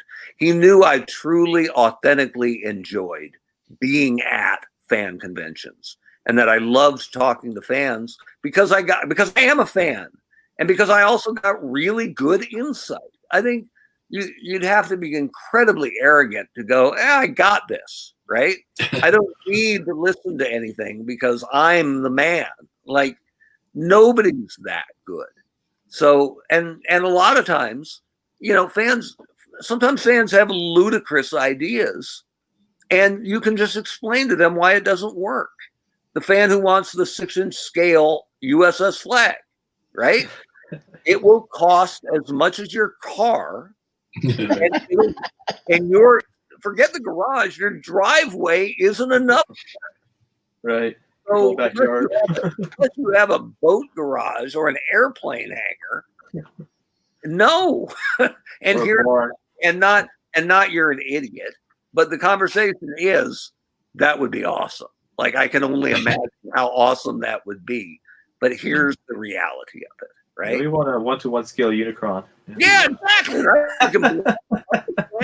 Who doesn't want that Unicron on a leash, right? Yeah. You just don't have to clean up after it. But no, it's the point of having that conversation. Like, when fans would argue, when Daryl came, I don't say came clean, but when he talked about the realities of item count, it elevated the discourse online, because the 1%ers, the diehard fans who come to BotCons and JoeCons and travel to them, they're usually pretty active online. They're a great voice to the community. So if you can educate them, then they'll be brand, not just ambassadors, but they'll elevate the discourse online. So when someone goes, I can't believe they just repainted Ratchet into Ironhide, now they know that not only A, that's how it's supposed to be, because that's how it was originally. Yeah. But B, well, I'm sure that was a spot they only had for repaint.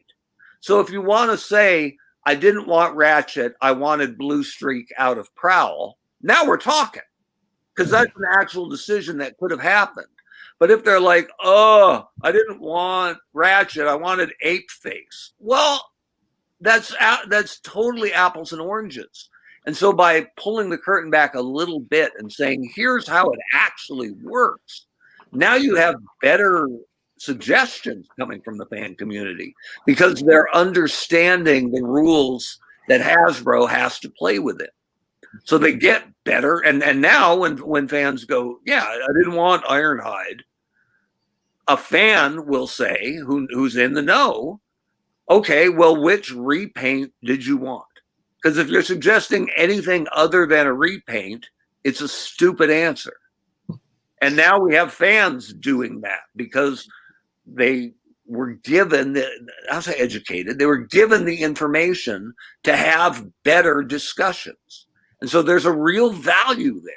And at Hasbro, when I was there, and I think it's the same, they're very strict with their employees. They really can't interact online. They're not allowed to.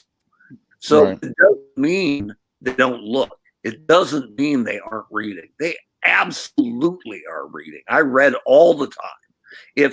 I guess with a caveat, if they're a good brand manager or designer or brand steward, you're absolutely dialed in. If you're not, then you're really missing out.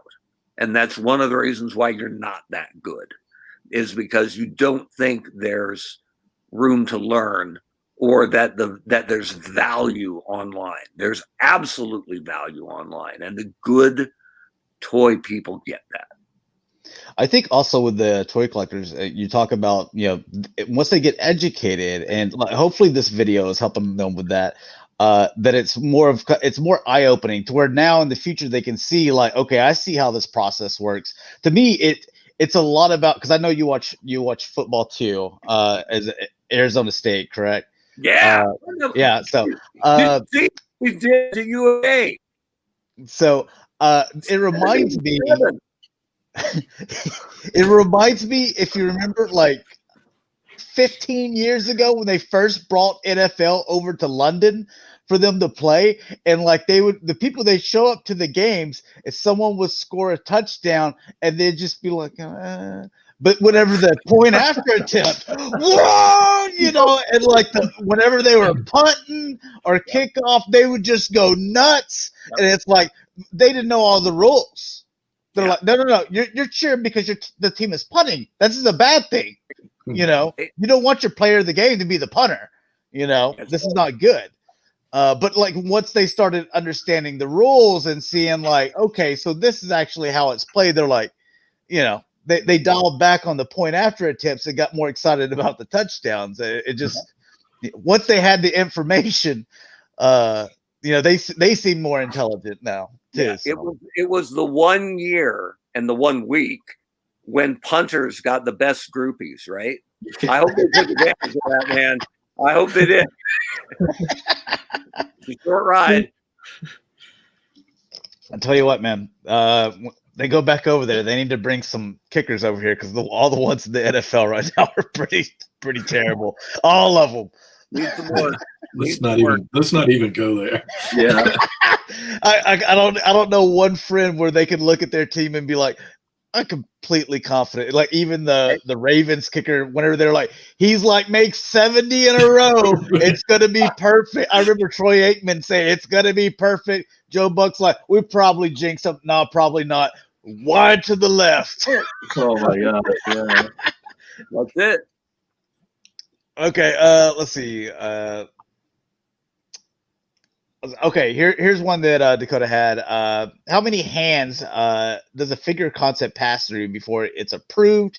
And at what stage is it approved? 2D rendering, 3D model, 3D painting model? PrimalSabbath's really into buying prototypes and resins and stuff. Right. So he wants to know how many of y'all got your grubby hands on his prototypes before he was able to buy them off eBay. Well, once we put the line down on paper, right? This is what we're going to make. Here's what's new. Here's what's half new. Here's what's repainted. Here's what's straight re-released. Then it would go to the designer. And the designer would work with a partner designer at Takara. Frequently, Takara would do the actual nuts and bolts of how is it going to transform, engineering wise. And that was always a really good partnership. And the marketer was kind of hands off once it got to that point, right? So if I was doing Sideswipe, and I would sit down with John Warden, who was my partner most of my time on Transformers, and I'd go, we're doing Sideswipe, but we do cars all the time, right? We have to really lean into the Lamborghini-ishness. I don't know, that's not a word, but you know what I'm talking about. Yeah. Even though it's not going to be officially licensed by Lamborghini. Yeah. So how much, what are the key things we need here? I want this car should be flat, right? It can't be tall. It's got to look a little bit squished. And I want that venting on the side, right? Yeah. So can we get away with just that? Sometimes it would have to go by legal. The Leader Jetfire that we put out, which was the first quasi-legitimate Jetfire in years, I was very proud of it because it was as far as we could get close to the Harmony Gold.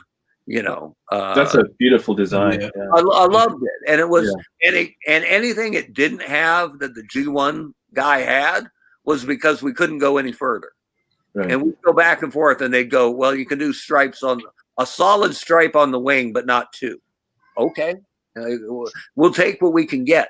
But we pushed everything as far as we could. And John and I worked with legal a lot on that one because that was one of the few where the ownership is, I don't say disputed, but delicate. How's that? So like with the Sideswipe example, I go, venting, and I want kind of flat compared to the other cars. And he'd go, cool, pitch it to Takara. Takara would come back with like, they're not pencil drawings. I guess sometimes they were. And they'd map out how they thought it would work, right? Here's how it's going to go. And I mean, they know who they are, right? Until Takara, who Sideswipe is.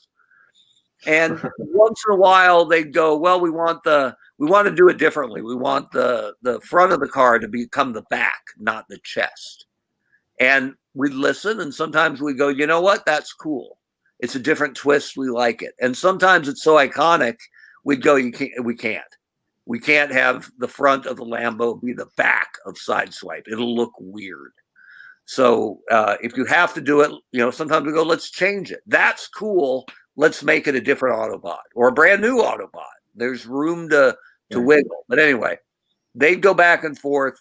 Eventually, we'd get a 2D render and a 3D render. And then they would build them in-house. They would grow them, right? They would 3D build the prototype. And then Mark Maha would paint them, right? And transform them very delicately because you don't want to break that thing. And then we'd have our actual first prototype, and we'd take photography of that, and we build PowerPoint decks out of that to pitch to retailers. And there's that one brilliant prototype. And then we would finally get mold samples from the factory. And those are the ones that get out all the time, that are 19 different colors, and all of them bad, right? So they're your pink and yellow and purple and bright neon green. It's whatever plastic they have handy. And that's almost like proof of concept.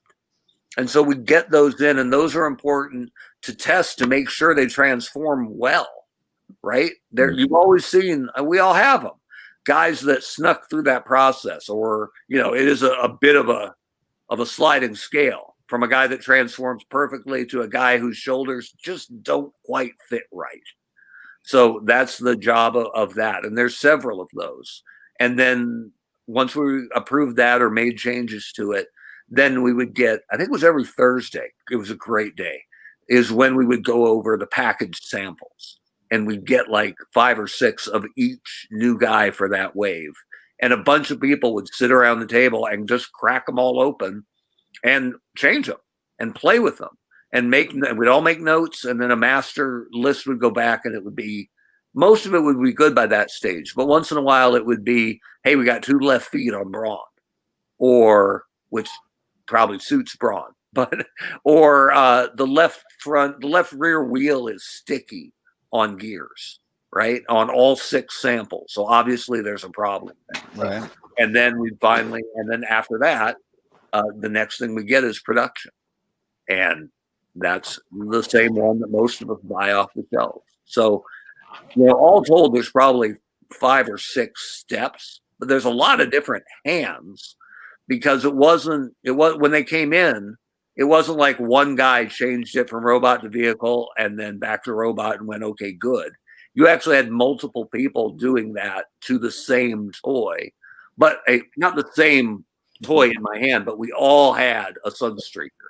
And we would all be changing them at the same time to see if mine just happened to be funky, or if all of ours had a brittle windshield. Then we'd know maybe it's just this one's bad, this one was in the sun too long, or is there actually a design problem? Because that's the last chance to fix it. I would love to be one of those people. Oh, that would be my dream job right there. I don't want to. Again, I always want to be really careful not to sound arrogant, because I never lost sight of that this is unbelievable, that my 3 to 4 o'clock meeting is go play with those new toys. That sounds awesome. Come on, as a kid who grew up dying to read the new tech spec or get the new comic or get the new file card, to be able to write those, even for just a little while. I mean, it was only on the brand 2.5 years. And only on Joe 2.5 years. And yeah, there's a big part of me that wishes I was still at that table every Thursday. But if you'd have told 10-year-old me, you're going to work on Transformers for a couple of years and G.I. Joe for a couple of years, I would have taken that. I would absolutely have taken that. It'd be really hard to find someone, in our community that would turn that down. Yeah. Right. Oh yeah. Yeah. I got to play a little bit. I got to be in the sandbox. Cool. Rick, before you ask that question, Slim Tim, he wants to know, did the new RED, the red line, basically the new Action Masters, ever come up earlier before this year? I know whenever you said you're doing Thrilling 30, they said the one thing we don't want is Action Masters, but he was wanting to know, hey, did it ever pop up like, hey, what if we did like 6-inch, non-transforming action figures? Yeah. We kind of dabbled in stuff like that. Like we did, there was it started as a San Diego Comic-Con exclusive. That was they were kind of rubbery. They didn't transform, but it came in a long box, and it was like Soundwave and Megatron and Starscream and Optimus and Bumblebee, I think, right? Like the leading guys. And then eventually they came out singly. Like they weren't even in a box. They were like on a hang tag, like the annoying ones in shirts that you have to cut to get out. So we did some stuff that was kind of like that. I think where they were at that time with non-transforming, very kid and young kid friendly stuff was the Titan Hero stuff. That's where they were plucking that same string. So I think they didn't talk about anything like RED back then because they were doing Titan Hero. That's what they felt was really going to connect. And before that, Bot Shots was something that was, cheap. Well, I say cheap, low priced, and kid available. And I mean, the easiest thing ever to transform, just run it into something. Pop the gums, right? So we had done things to play in that space before, and they did fine. Actually, Titan Hero did quite well. Botshot did okay, and I think that's where that's the part of the stairs. If you envision both entertainment and product as a stair step, that's what they're doing on, I won't say low end, but on the young end. That's where they are now. We were just somewhere different a couple of years ago. All right. Let's see, because I wanted to ask the last one, but Rick, do you want to ask that question? Mine's kind of a joke, but this one question, I think he's already answered brilliantly. It's talking about the beginning of Milan, knowing the themes. Did you hold off on any figures for another year? And I think your twin twist and top spin answer was brilliant on that. That's kind of that question. I think that was a good answer. Like sometimes it's worth the wait to do it right. Absolutely. Do you want it now? Or do you want it right? Sometimes that's the question. I want it right. Well, sometimes we all do.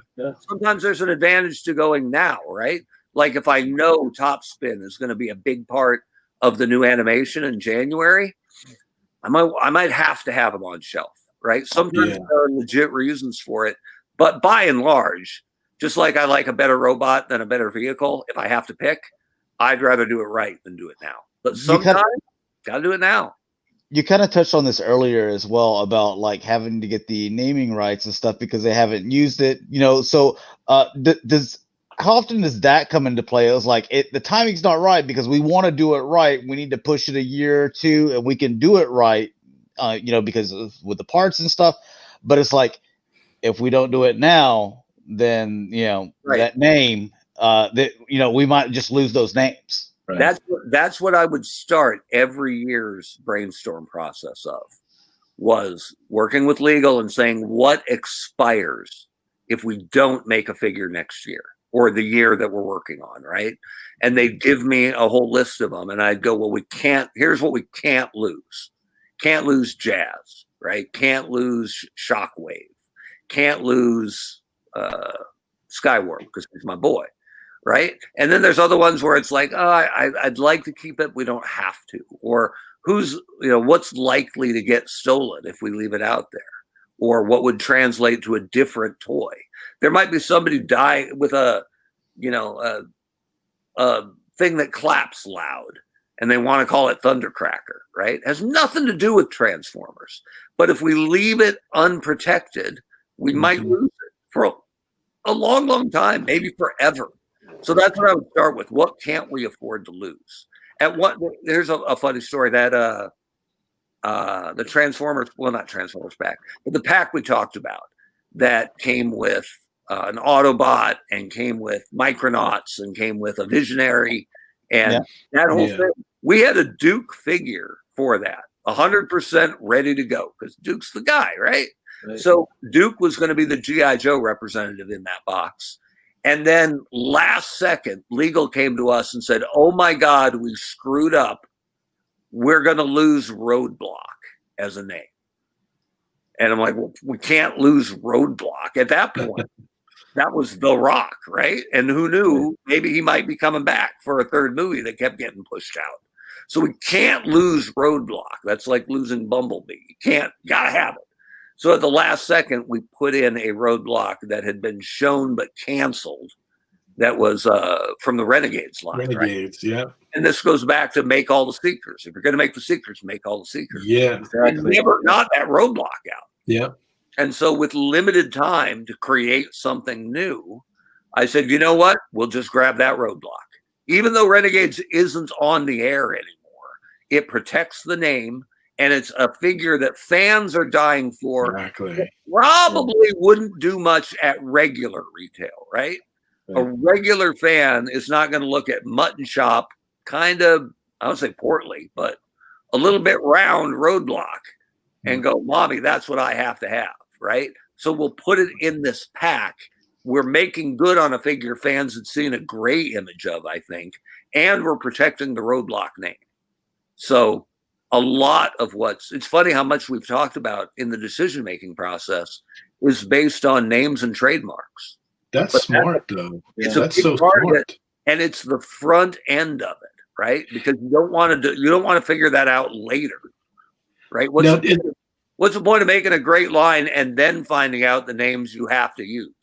Is that a you thing? Is that you doing that, or do they tell everyone who's heading up those things? This is one of the things. Did a mentor tell you? Did you know to do that? I'm just wondering, is it something that everyone has to do that's in that position, or was that something that was? It may well have changed, right? Because it's been a couple of years, and Hasbro doesn't have the full-on staff they used to, right? There have been a lot of people walking out of that, more walking out than walking in over the last couple of years. So I don't know. It's probably not the same as it used to be. What it was originally, they gave me a list because I knew the brands quite well. And so they went, Webb, go through this list and pick out the ones we got to keep. Right. It's the same thing like you did with your Joe show. What do we have to have, to have, could afford to lose? And so I would identify them in those orders. And then pretty quickly, when I got that was right when I was there, like first month I was doing that because I knew the brand. I didn't have to know how Hasbro operated yet, but I knew the brand. I could go through and tell you that Optimus is a must-have. Nightbeat is a would like to keep. And DevCon is we can lose that one if we have to. So I did that. And then when I became the brand manager for Generations, that was me pushing, saying, I want to start with this. How early can I get the list of expiring trademarks? And we'll go from there. And so that I don't know that I innovated it or that I was the only one doing it, but it wasn't being done that way before I arrived. And I don't want to assume that they're still doing it. I haven't seen anybody filch an important Transformers name away in ages. So I assume they're still doing it that way, which I think is the right way to do it. How often do those trademarks last? I mean, how often do you have to renew it? At the time, I think they wanted to, I don't know if they had to or just wanted to, but I think it was every 6 years.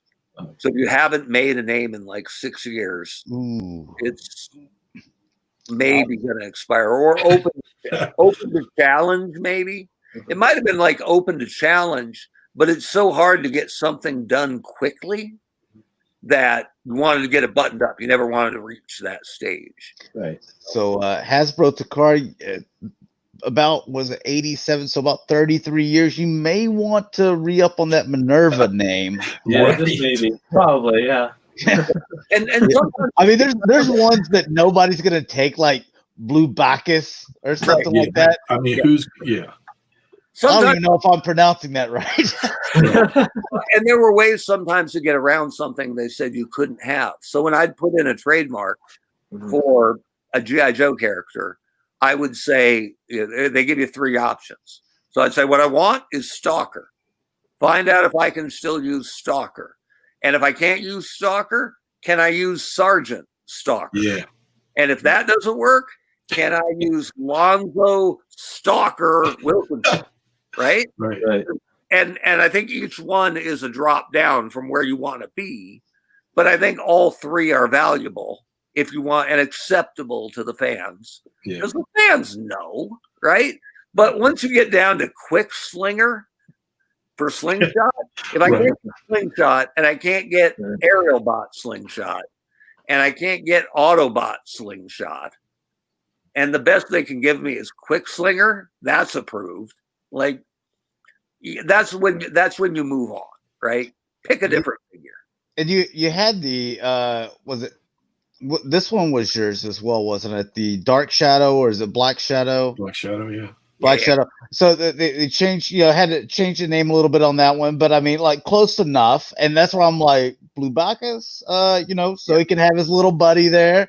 Those are those, like, we're getting the Runabout and Runamuck together, the Insecticons together. Ironhides and Ratchet came out around the same time, both exclusives at different places, or maybe they're both Amazon. I don't remember, but, you got that, Dark Shadow or Black Shadow. I forget exactly what it is, or Sky Shadow. It's something Shadow. But get his little buddy to where it's like, dude, those are super rare G1s to find nice and minty. It's nice to get those things every once in a while. Like I don't know, Rick, do you have a mint Minerva all white, right? No, it's on.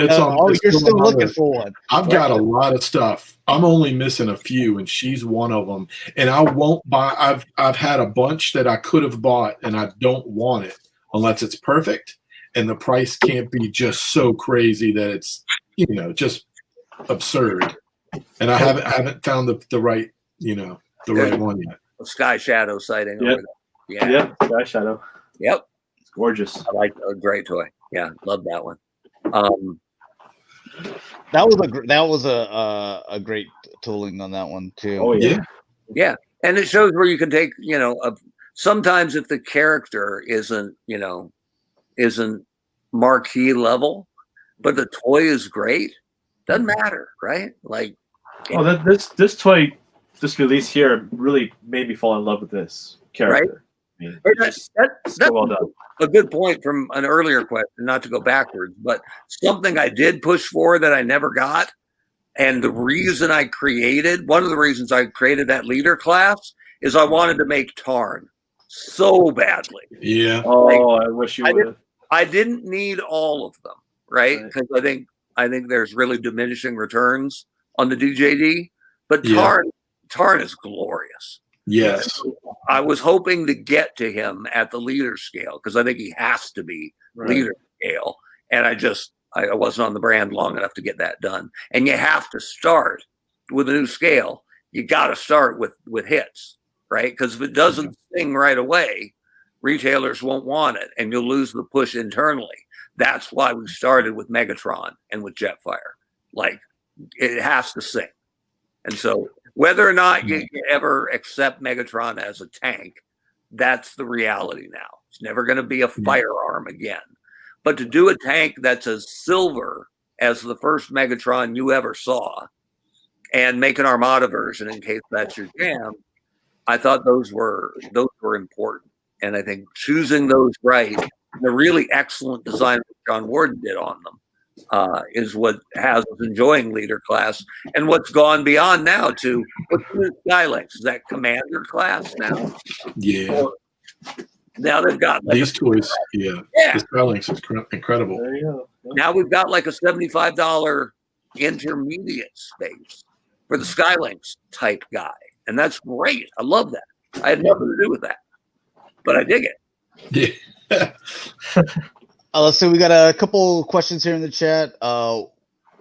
Let's see. This one may be a quick. I'll come back to yours, Slim, here in a second. But Action Figure Expert, he says, you gave us the G2 Minosaur, but why did we not get that G2 Defensor? Yeah, I wasn't there for that part of it. I think the G2 stuff sold okay, but it did not sell great. And at that point, they were trying to sell it to brick and mortar, really. Right. So if you could only sell, if you sold, I don't know, I am not even going to speculate on the number. And those were the box sets then too. Yeah, so. The box sets. So if you couldn't get Amazon to bite again because maybe Menasor didn't sell as hot as they wanted, maybe it's not an Amazon product. But man, the Hasbro Pulse is killing it on D-level characters, right? Who's the mail-in Autobot with the cone head chrome dome drill? Oh, the Power Dashers. Yeah. Did you ever think you'd see him again? Yeah. He was a terrible toy to start with. They made an authentic update, right? Still bad, but still available, right? That was one of the other things I pushed for. We just never had room for it. It wasn't that they said no. I just never had the tooling to do it right. How have they not done the Omnibots ever? I know. Right? I know. That would be nice. Remind me, who's the red one? The red one was fantastic. The Ferrari guy, yeah. Yeah, with the fold out wings and the flip out. Yeah, he was good. Was he Overdrive? Maybe. I think he was, yeah. Downshift, Overdrive, and Camshaft. That's right. Those are the three. Yeah. Yeah. I nailed that. Yeah. So I wanted desperately to do those, but I didn't want to do Overdrive if I couldn't do him right. Right. I could have repainted a Sunstreaker red and put a different head on it and gone, hey, look, Overdrive. But it would have been a waste. Save that until you have the tooling to do it right. And it certainly looks like Hasbro Pulse knows how to pluck that string. And so I think you'll see more guys like that. And they have a nice outlet for the kind of thing that won't sell enough to go to mass retail. But if they sell it on the Pulse, they're making a lot more profit, right? Because it only costs Hasbro, here, I'm going to make up numbers. It only costs them $1 to make a deluxe figure, right? But they got to sell it. They sell it for $7 to Walmart, and then Walmart sells it to us for $20. Well, if that same figure is being sold through the Pulse, it only costs them $1, and now they're selling it for same retail. But think about the profit there, right? They're making, and again, all made up numbers. They're making $19 profit over $6 profit. So they only have to make a third as many to make the same pile of money. So they can make pointy head Power Dasher drill. Right. They only have to make a third as many for them as they would have had to make for Amazon. And now you have a reason to get pulled over to the Pulse. And I'm a Transformers guy. That's all I care about. All I am is Transformers. I'm going to buy my Power Dasher, and good Lord, is that Ghostbusters? Right? What else do you see while you're there? It's really smart. And it's not devious. It's good marketing. Mm-hmm. So I love what they're doing, especially for Transformers on the Pulse. Oh yeah. The Power Rangers Transformers thing is right around the corner. Sure. I mean, you know that's coming. It's got to be. Absolutely. Why not? Yep. Let's see. We had one last question here in the chat. Unless you guys have one, then put it in there really quick. Let's see. Slim Tim says, what character are you the least pleased with how he or she turned out in the final product? This is an easy one, right? I finally got G-Axis made, right? I've been waiting forever for G-Axis. And we get the prototype painted back, and Maha, the guy who knows Transformers, brings it down, or I come down and take a look at it. You would go down and you would sign off on it. Yes, looks good, or needs a change, whatever. And I went down, and G-Axis is supposed to be this ugly burnt orange color, really hard to pull off. But I knew Maha could do it because Maha's the man. So I go down to check out G-Axis, and there he is, pumpkin orange, right? Just way too bright for one of the worst, I mean, really the worst villain, right? A guy who's messing with genetics and introducing gender to unwilling subjects, right? That was the original story, which is a little too dark, if you ask me. But whatever. This guy's the worst of the worst. He isn't, I want to rule the galaxy. He's like, I'll mess with your DNA. I'll clone you, right? There's a level of evil that even the other Decepticons are like, ugh. Yeah, like Shockwave's like, I don't want to mess with that guy. We'll just leave him alone. Yeah. You can just imagine Geoxid sitting down at the lunch table and Acid Storm getting up like, nah, not even that guy. That guy's a freak. So anyway, so here's this worst of the worst villain, and I'm thrilled that we're going to make a guy, right, that hasn't gotten enough love over the years, and he looks like a hero. He's super orange. And I need him burnt, nasty orange, dirty orange. And so I say to Maha, I can't believe it. And I can't believe that came from him, right? That should come from brand new guy who doesn't know better. And I go to Mark and I'm like, well, what's up? And he's like, talk to the designer. And I'm like, okay. So I track the designer down. Who's a guy I like, who's real talent, still there. And I'm like, brother, what's going on here? And he just shook his head. And I'm like, this isn't what we spec. This isn't the color you and I agreed on. And basically what it was, and he couldn't say it, his boss looked at the color and went, that's ugly. Can you make it more like a peanut M&M? Oh my goodness. For the bad guy, right? Oh, no. Can you think of a more Autobot color than a orange peanut M&M? And so the designer had actually softened it a little bit. He did what he could, but his boss told him, got to be more orange, got to pop, right? And so it ruined the look of a guy I was so excited to make. But it was a fight. I couldn't, how are you going to win that fight, right? That is... These are the fights that we know are happening sometimes. Yeah, we're like we're someone, at the very top. We know they know what they're doing. They're there for a reason. But you got your creative people down here, and every once in a while they're like, hey, how about we do this? It's like, another Optimus Prime, please, or like, hey, let's do this again. Hey, start a new year. Hey, let's start off with another Prime and a Megatron. And it's like, well, that was one of the things I got to do because I arrived on the heels of Dark of the Moon product, right? And you can still buy Dark of the Moon Bumblebees, I think, at Walmart if you want. But I tried to keep him out of Generations. The Generations fans had enough of it, right? We don't need any more Bumblebees. I couldn't get away from Optimus totally. And I didn't want to get away from him totally.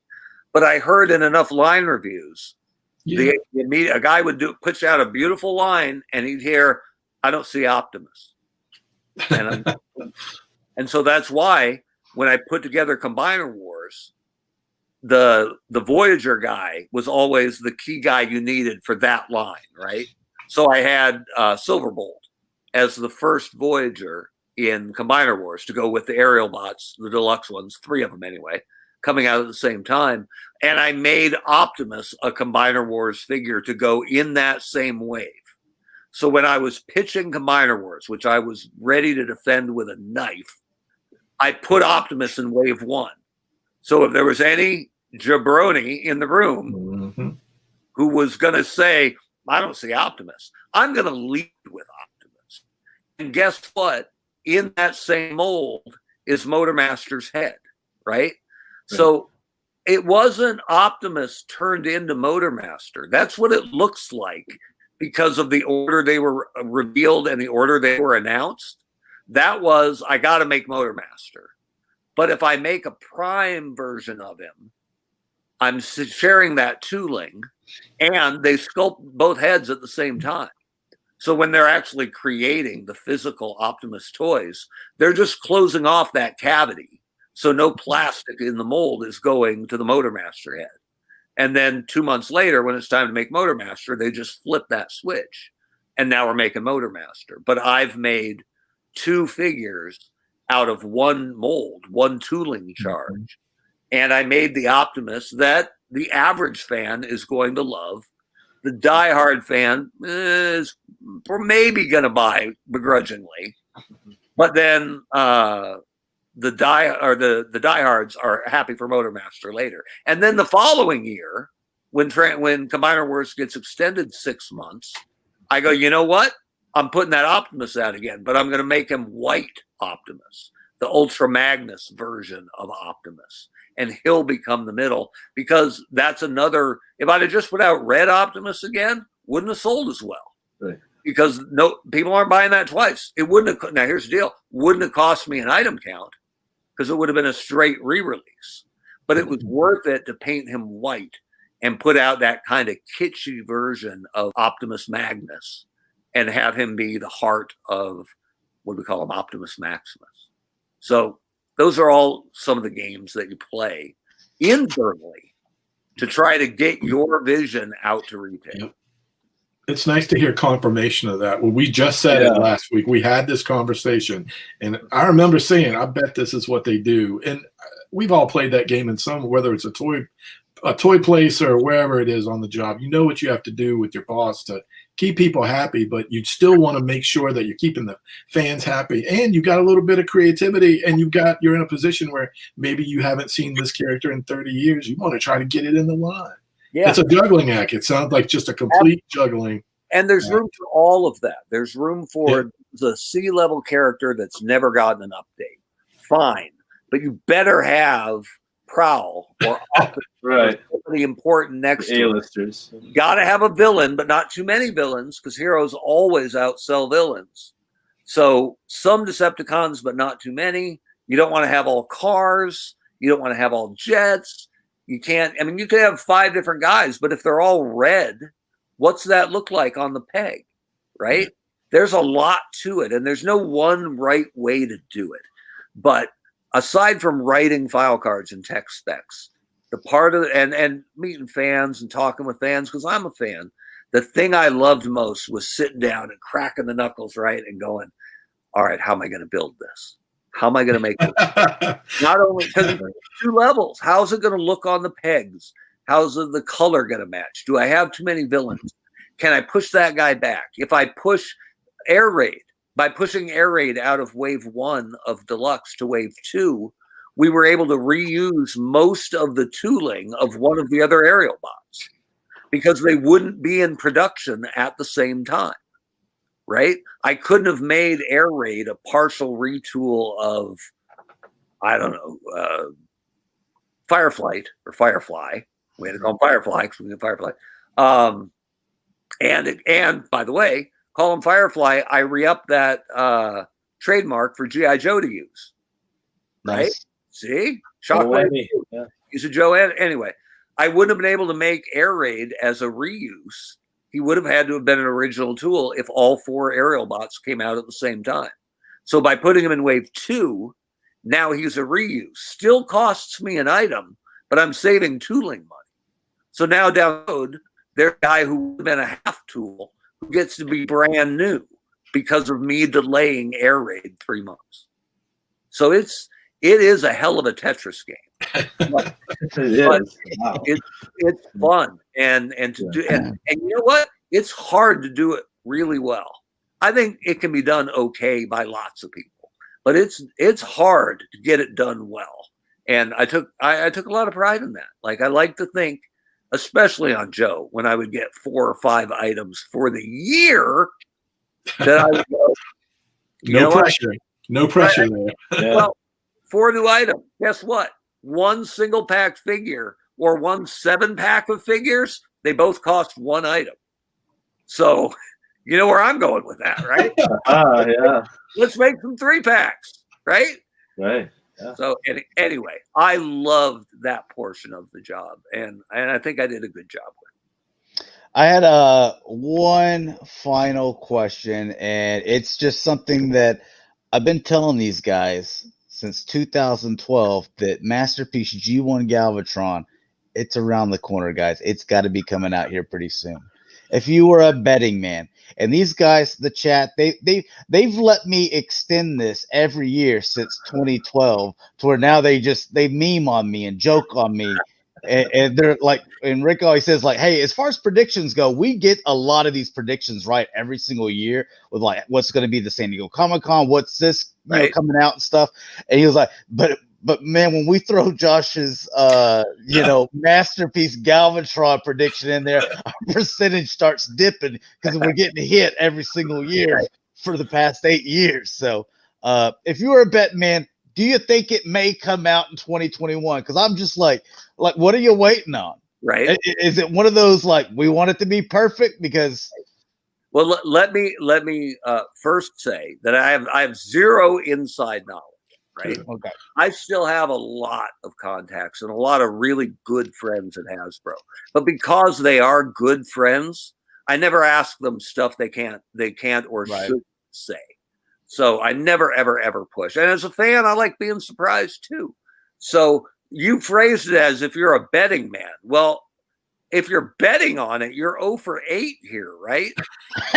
Right? I don't want to be mean, but your Galvatron prediction is a second grader, right? He's 8 years old. He's aging out of some of it. Anyway. I wouldn't bet on any specific year, especially since it seems like a no-brainer, but they haven't been doing it. So Takara drives the masterpiece process. It's their toy line. And Hasbro has some input and is along for the ride a little bit. But it's always going to start as something that will have appeal in the Japanese market.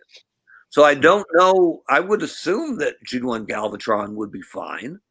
He's fairly popular over there. I mean, I just look at Takara. I'm like, okay, you got your first Rodimus MP09, and then you're like, okay, well, here's a hot rod as well. You've gotten 2 Megatrons. You've gotten 3 Optimus Prime. I'm like, no Galvatron.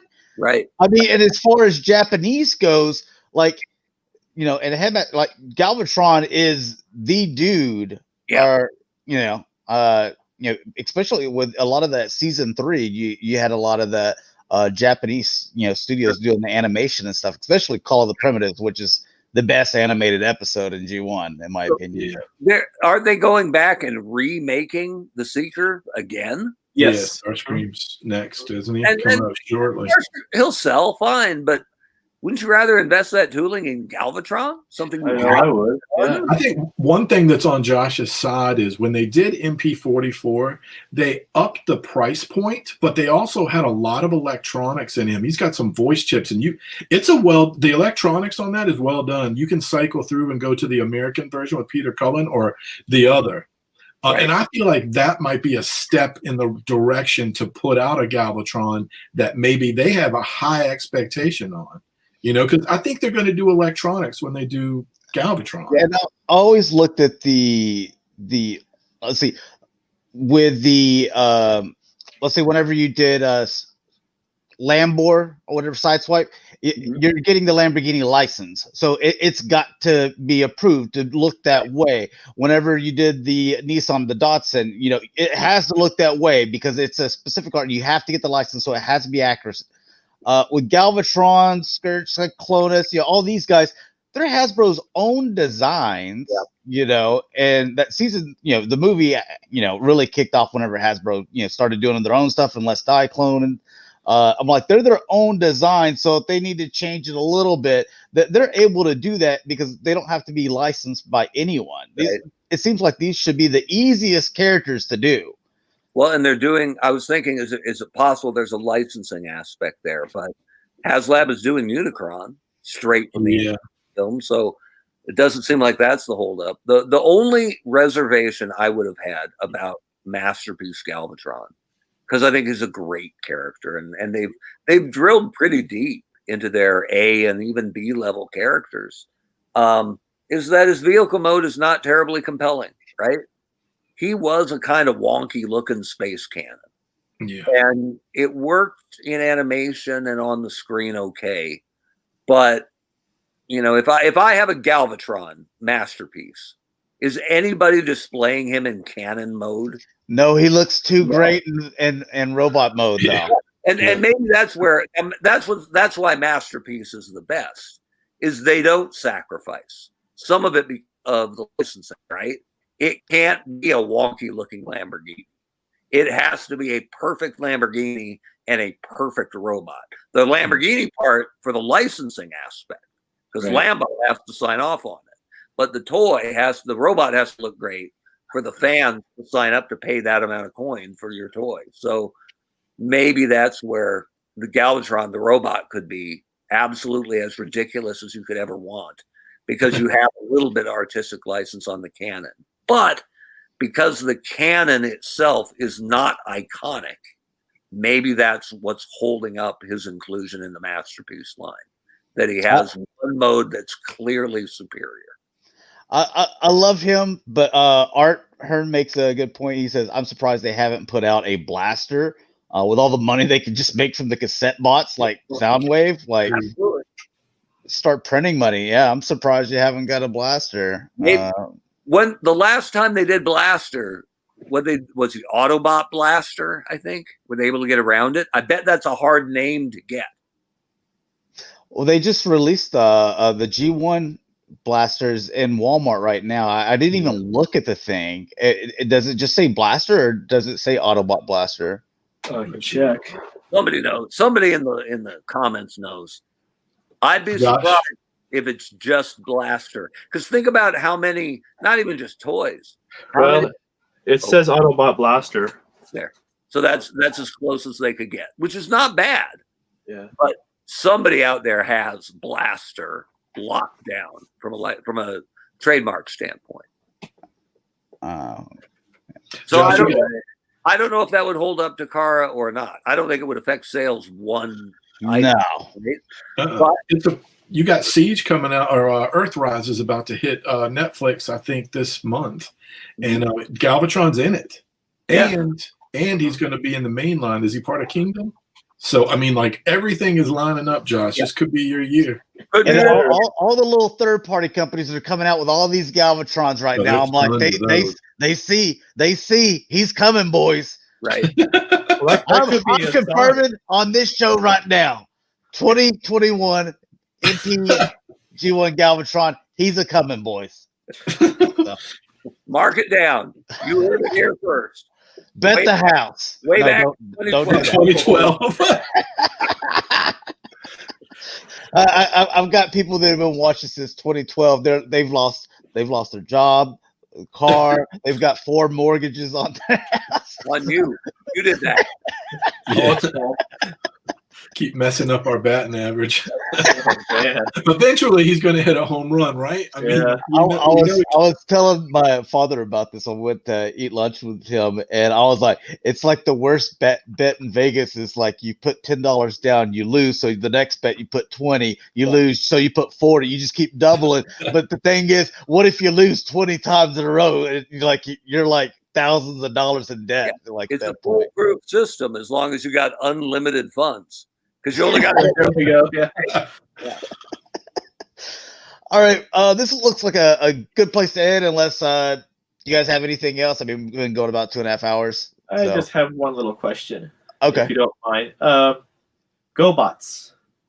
Has Hasbro ever considered using the names from GoBots, or under the Transformers name, like putting out a Leader 1 or things like that?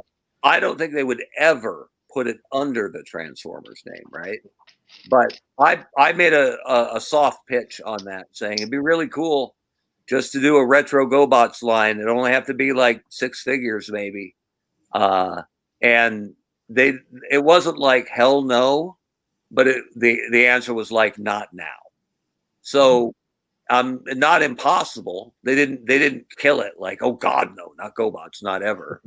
But as much as they're into retro, maybe.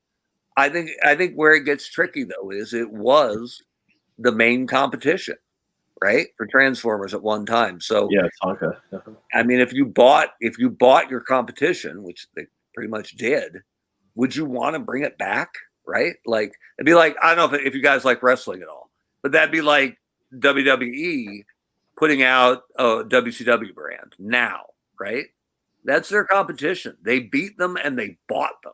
Yeah. So, you'd have to make a really compelling argument for why you would want to resurrect the brand that fought you, lost to you, and you absorbed. Right. So I agree with you that I definitely think there's something there. And in the end, if it makes money, there's always a chance for it. Right. But I think they are, I don't say incredibly, but powerfully hesitant to go there, and not without good reason. So. Art Hearn asked, will we ever see Mask Transformer crossover? I mean, we kind of talked a little bit about Mask earlier on. Matt Tracker came out as a G.I. Joe figure. Yeah, that was a good figure. Yeah. They crossed them over in the comics. So my guess is because G.I. Joe was always going to be the push for this Hasbro universe, right? But there's no point aligning the boys' brands unless you can latch on to Transformers, because it's the most successful, the most powerful, the most resonant. So I think Mask is the natural link between the two. And we've seen some scuttle about a potential Mask movie out there. So, I mean, that the basic concept writes itself, right? In certainly in the Bay universe, there's plenty of blown up Autobots and Decepticons laying around. No shortage of that, huh? So, did you come across a transformation cog from a nameless silver Decepticon that Optimus murdered on screen and plug it into your Jeep and look what it did? I mean, that's simple. I mean, it's what Kenner was doing, right? How do we build a bridge between the Joe fan and the Transformer fan? Because those brands are killing us. Now Hasbro owns the bridge, right? And the one bit that I loved about Mask that I don't think any animation or entertainment has touched, even though it was formulaic and it was every episode, they would get the dam's gonna break in Wisconsin or whatever the problem was, and Tracker would go sit down at the computer, and the computer would spit out the agents who were best suited for the mission. And as a kid, you would, if you had a favorite, you would sit there and you'd be rooting for him. Come on, Hocus Pocus. Yeah, exactly. Yeah. It was like a roulette wheel for the episode. Who's it going to be? Who's it going to be? Yeah. And if you actually did that you could do it for any brand. But if you have enough characters, imagine that on Transformers, that Optimus is up on Moonbase 1 or whatever, or Cybertron, and going, there's trouble on Saturn. Who do I have? Who's close enough to help? Yeah. And it spins and it comes up with Cosmos, because of course Cosmos is out there. But it's Cosmos, and you're rooting for Ironhide because he's your guy, right? Yep. It's that hook every episode. And what if, God forbid, it's Cosmos, you get Ironhide, and it's Sawback. And as a kid, you're like, who the hell is Sawback? Guess what? He's brand new. You're going to meet him on this episode, and he'll be in stores in a month. Right? Yeah. That's how you do it. Yeah. Totally. Yeah. The fact that we don't have a G.I. Joe special missions on Netflix. I was about to bring that up. Years, while they're trying to make their perfect Snake Eyes movie or G.I. Joe movie, let's roll the dice 3 times to try to get it right with DreamWorks. Yeah. At some point, someone's going to be close enough to the brand and passionate about it. They could just get them inside Hasbro, where they see that you could partner with the right people and you could get that story and put it in the right place. The characters are already there. That idea for Mask and G.I. Joe Special Missions, I mean, it writes itself, doesn't it, with your bio cards? Doesn't it? Rick and I were talking about that like a year or so ago with hey, this one, you don't need a bunch of characters. This one, it's Wetsuit and Cobra Eels, you know? And like that's, and then just make your mission all underwater. That's what it is. Yeah. You know, and it's they call it a bottle episode, right? Yeah, you build your universe. Next, like the Special Missions comic. Next week, it's somebody different somewhere else. That's great. And I push for it. Now, remember, Netflix is a much bigger deal now than it was even 4 years ago, right? Right. Like you have A-list talent making brand new material for Netflix. But I'm sure you're familiar with it, but the Last Laugh storyline with Chuckles from IDW is some of the best Joe storytelling ever. Yeah. And that's part of it is it's all cloak and dagger. It's almost all clandestine. So it's all rooms and hallways. It isn't, I don't need a budget for tanks, right? I don't need a Sky Striker available. It's all, like the old Wise Guy TV show. Is he gonna get caught? Right? It's if you haven't read it, you can get it in trade paperback. It's so good. And it highlights a guy that Hasbro isn't going to use. They're not putting Chuckles in Snake, right? Chuckles isn't showing up on the big screen, but God, as an adult, because it was a very adult comic on Netflix. Oh my God, it would be so good that you would tell friends about it. And Hasbro owns these characters. Like we've seen Marvel do it. So the blueprint is there. We've seen Marvel do it. Now the Star Wars guys with Filoni and Favreau, they're doing it. Let's bring on Ahsoka. Let's bring on Bo-Katan. Oh, we got Boba Fett back. We got Mandalorian. We got all these characters. Eventually, they're all going to be in the same episode. Watch it. That's what they're building. Yeah. G.I. Joe is right for. So is Transformers. I'm still. My expectations are high for Transformers. I haven't gotten exactly what I want since '86, and that's okay. That's okay. But G.I. Joe is right for that treatment right now. I think where Transformers did themselves a tremendous service and maybe a disservice was giving us that the animated portion, and truly animated, at the beginning of the Bumblebee movie, right? They gave us everything we ever wanted from an animated right, the first 5 minutes. Yeah. Like 8 minutes of it, right? Yeah. Uh-huh. So I don't know if there's enough budget to make that feature length or on, but they showed us what it should look like and what they're capable of doing. Yeah, and they really did. It was really something. Yeah, that's really the movie that we want right there. Like I don't need the live action movie. Like just high, give us the robots. Yeah, lots of robots. I don't think it matters as much what it looks like. Because there's any number of budget levels that can fund any different style of show. And it can be super slick or it can be not quite as good or whatever. But where they lost the plot, at least theatrically, is the robots aren't characters, right? They don't have motivation. They don't have the idea that Hound secretly wished to be human, right? And they always connected with the humans on the show because he wasn't that tied to it. Mirage doesn't like the war, right? You have a guy who doesn't want to be there, who's your best spy and turns invisible. That's great, right? That's Bob Budiansky wrote all of that over a Thanksgiving weekend. Right. So Skywarp, my guy, right? Yeah. He's a jet who can teleport. He should be the world's greatest assassin, but he's dumb. Right? You can't think of it. So he's not that effective. Give me that. So I think if you could just get back to who are these robots? Exactly. Not he's a jet.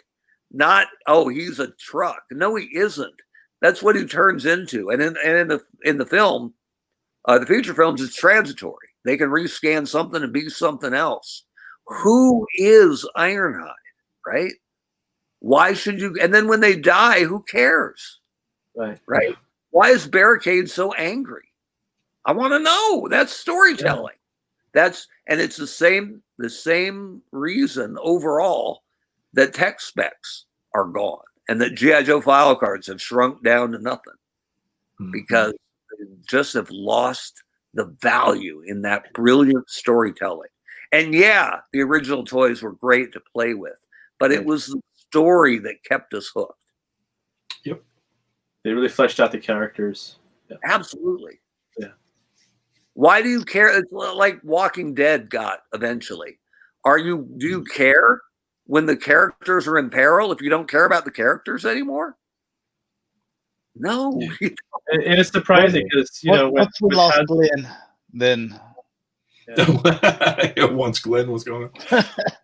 When they did the '86 movie with Optimus Prime's death scene, I mean, Hasbro was really surprised that so many children cried because of that. Yeah. Oh, I was there in the theater. There was kids crying when Gus walked out of the theater because that character was so beloved. He was like the second father for a lot of kids. He absolutely was a father figure, and they weren't quite aware of that. Or I don't know why back in the day. Like, I get the idea that we're not going to sell that original version 1 Optimus anymore. It's been on shelves for 3 years, right? You can make another one. You don't have to kill him. You don't have to replace your lead dog every 2 years. Right. So that's Snake Eyes version 2 was a lot more popular than Snake Eyes version 1 because you had the wolf in the sword. Right. Right. Optimus doesn't have to be the same truck every time. They get that now, but they didn't at the time. And I was one of those kids in the theater. Like, I was a Prowl guy, right? Prowl gets the worst death. Oh yeah. Early. Doesn't he gets gut shot by like Hook, like one of the Constructicons. And they were Barrett smokes out of his mouth and he pulls towards the camera. Like, Prowl, they were like, we want to get a big close up on Prowl when he's dying. Prowl the first to die, right? Yeah, first to die. And he's like second lieutenant, and it's like he's first to die, and then you see Ironhide die, and you're like, what is? Poor Ironhide. Like, you watched 3 years of cartoons, 2 years of cartoons, no casualties, right? And then they all had the aim of stormtroopers, and now everybody's like dead on accurate. They've been practicing for 10 years. Man.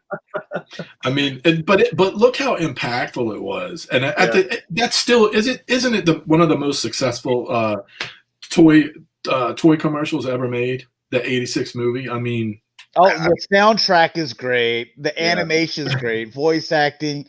Alexa, you get Galvatron, so there's that too. The funny thing about it, though, even retrospectively, it didn't make much money, right? Right. And I still don't quite know why, unless it was just word of mouth. By the way, Optimus dies, so if you want your kid crying for the rest of the week. It was kind of a weird thing, though, right? Because you had like your Star Wars and stuff like that, but other than that, wasn't it like maybe like a Care Bear movie, or like you usually didn't see like an episodic conclusion or next level up for like a cartoon? Like, you didn't get that for like any of the other cartoons I can think of. It was kind of unheard of. When I went to see it, I remember being so excited about it, but I thought it was weird. Like when I would watch MTV and they were heavily marketing that Transformers movie, I remember seeing that commercial, all the time, like, will Prime die? And I was like, as a kid, I'm like, I need to be there, like the day one, Mom, day one, please take me. So it was so impactful, and I don't know if it saved Duke. So it did. Yeah, he'll be okay now. Absolutely did. Yeah. Throw in tagline at the end. Hey, folks, I just heard Duke's going to be A-okay. Sorry. Took a spear to the heart. Are you sure? You sure he's all right? He's going to be fine. Scarlet was crying. I don't know. He might not be okay. I just had this debate online. Duke's the one you could have killed, right? Duke, whatever. Hawk was the original leader. Snake Eyes was the most popular. You could have killed Duke. As long as Shipwreck stays alive forever, he's my favorite. I find him hilarious. And I think Shipwreck would be also a good Transformer name if you wanted to make a new Transformer. Could hang out with Blue Spray. Yeah. His special mission episode on Netflix will be very controversial, but a good episode.